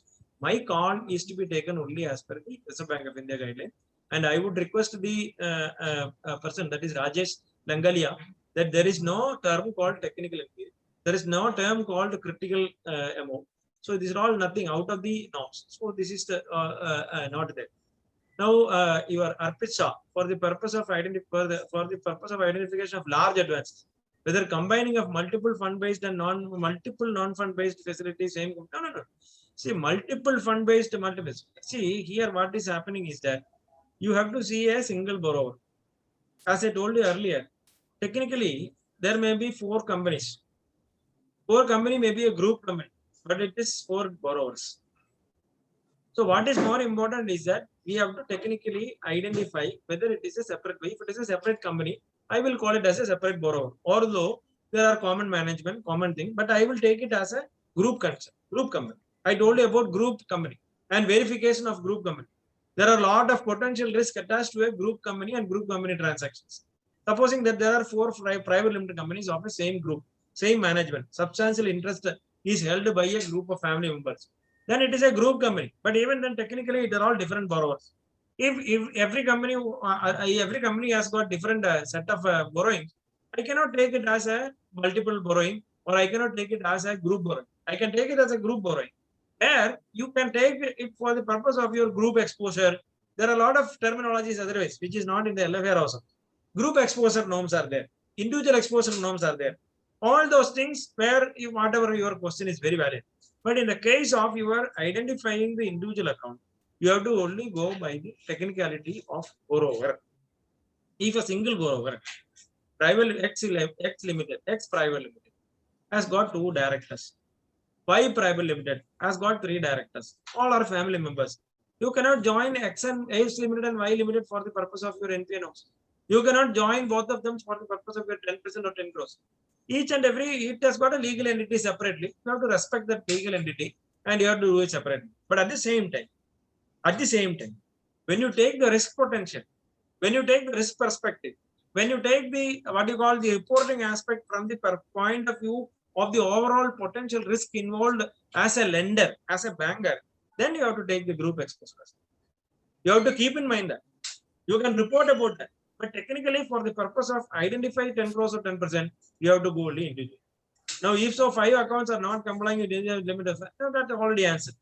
Now, Nitin Kumar Rathod, what is specific precaution, action to be taken by branch auditor in respect of advances in COVID-19 situation? I think the best speaker, a special session has been emphasized on that COVID regulatory framework and how it is to be handled. That is why I did not go deep into that. There are 5 regulatory framework which has come. Regulatory framework 1, 2, 3, 4, and 5. Everything has got different terminologies and different connotations and different angles to the different type of accounts and different ways in which it is to be managed at the branch level as well as the bank level. And so many things are depending on the policy of the bank also. So what happens is that is to be totally taken care of by the COVID audit. I mean, some auditor is going to speak about the relaxations, that the regulatory program in the next session. So I think more emphasized answer will come from the learned speaker from that particular thing, because it is a very long subject. It is another 3 hours which we have to speak. So I don't think I will be able to do justice if I answer something here. It may not be correct also. So you may please ask this particular question to the COVID auditor. I will call him the COVID auditor. Now Parag Adya. Later, not questions on audit arrangement. Branch auditor is appointed by the bank head office, but auditor signed report is addressed to CSA. So branch auditor is responsible under the CSA, but here the not paying audit fees of the branch auditor. EL is signed by the engagement letter is signed by the branch, followed by payment of fees, audit fees by the head office. But report quoted audience is CSA. Technically, can anyone legally hold branch auditor? See, here we have to be very clearly understanding what is the responsibility of the joint auditors. The branch audit and the CSA comes under the purview of the joint auditor, which is, there is a very clear regulatory framework in respect of your standard on auditing. Standard auditing has very clearly spelled about what is the responsibility of the joint auditors. Leave alone who is paying the fees. We are also guided by the principle that we are not concerned about the fees. Although we are all working for the fees, we should not be concerned about the fees. We should be independent about the fees. So, whoever is paying the fees, let them pay it. There are cases where stock audit is appointed, investigation audit is appointed, where the borrower is paying you and you are finding fault with it. The irony, There are a lot of cases where we have done investigation audit and we have not got the fees because the borrower is totally against us. We are going to write anything against him only. So how is he going to pay us? So there are independence issues also there, but we have to take a call on that. What is a massive risk for the branch audit? Is worth taking the risk of each other. That is a call to be taken by you. If you take that way, I will say that your 44 AB can also put you behind bars. Your GST audit can put you behind bars. So nowadays, the things, if your major customer, major client, without your knowledge, is going to issue fake invoices, and if he has kept some of the fake invoices in your office, then you may be taken by the GST people. Now you can see fake invoices case. I think Gujarat also it is very rampant. Gujarat is, I think, second or third in respect of fake invoice. So risk is always there. Whether it is a professional risk, but the potential risk is very important. Potential risk in respect of the bank audit was very, very minimal, or is very, very minimal because the internal systems and the internal controls of the bank is very robust, and you have got a lot of tier systems of regulations. But only thing is that nowadays it has become more and more stringent on the reporting framework. So long as you are reporting properly, I don't think there is any risk attached to this, and it is a bank audit is very reasonably paid. And if the enhancement is also going to come, I don't think it is a bad audit. It is a very reasonably paid audit. It is a very prestigious audit. And I will tell you that it is only the unique professional acumen, professional convergence, which is happening in no other profession can claim this. Can all the dentists claim that we are going to operate, do root canal for all the elders? It cannot be done. But only chartered accountants can claim that we are all putting our entire emphasis from April 1st to April 15th or April 30th to do the bank audit and take the balance sheet of the entire economy as a whole. That is in the hands of the auditors. Nobody can claim. That is a very, very prestigious audit. You will not be able to undermine. The risk is there in every audit. Let it be 44 AB audit or 9C or 9 or whatever it is. Your risk is already there. It is only a relative term that I have to use between risk and fees. Now, Palak Brahma, but one loan account of 7.9 crore limit, 2.5 crore working capital limit, and 2.9 crore BG and 2.5 EPC. That is export packing rate. Bank in sanction letter not mentioned any interchangeability, but only mentioned that overall limit should not exceed 5 crores. Same borrower having 2.1 channel finance working capital limit from another private bank on the same stock. Being statutory auditor, what should be done in this account? Also, stock auditor has said that private bank limit should be deducted from drawing power. Please guide on the same. Now, we have to go in this particular account, we have to go in two parallels. One is that Reserve Bank of India has come out with a very clear circular that unless otherwise it is a multiple banking arrangement, unless otherwise it is properly disclosed as a consortium account, no borrower account should be able to have a current account or any other account with any other borrower. Even NBFCs are restricted from having an account. So in this particular parlance, I would say that your private bank has to be restricted. You will be restricted from holding that particular account as per the Reserve Bank directive. Point number one. Point number two is that so long as interchangeability is not explicitly given in the sanction, you cannot exercise the interchangeability. Overall limit 5 crores is overall limit 5 crores. That does not speak about interchangeability. Every word in the sanction letter is very important. So long as it says that interchangeability is not there, or it is silent, or it is not there, you cannot take interchangeability at the branch. These are all things which is very important. Very good question that he has asked.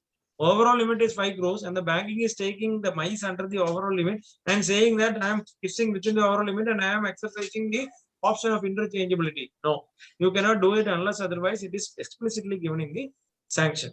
Now, please guide me now. I think I have answered the questions. Thank you so much, sir. Thank you, sir. I think after the marathon sessions, you took all the questions also, sir. Amazing, sir. It was wonderful 3.5, 4 hours now with you. Okay. I'll take some rest. Thank you. Yes. Thank you very much. Thank you, sir. Thank you so much, sir. And thank you, Ankit, also for coordinating the session. Ankit and bhai. thank you to all the participants. Ankit bhai, milenge. ठीक है sir पक्का. When are you going to become chairman? No, sir. Okay. Thank you all. Thank you all. Thank you. And thank you, thank you, the person who has introduced me also. Meet you all soon. Thank you very much. Nice. Thank you.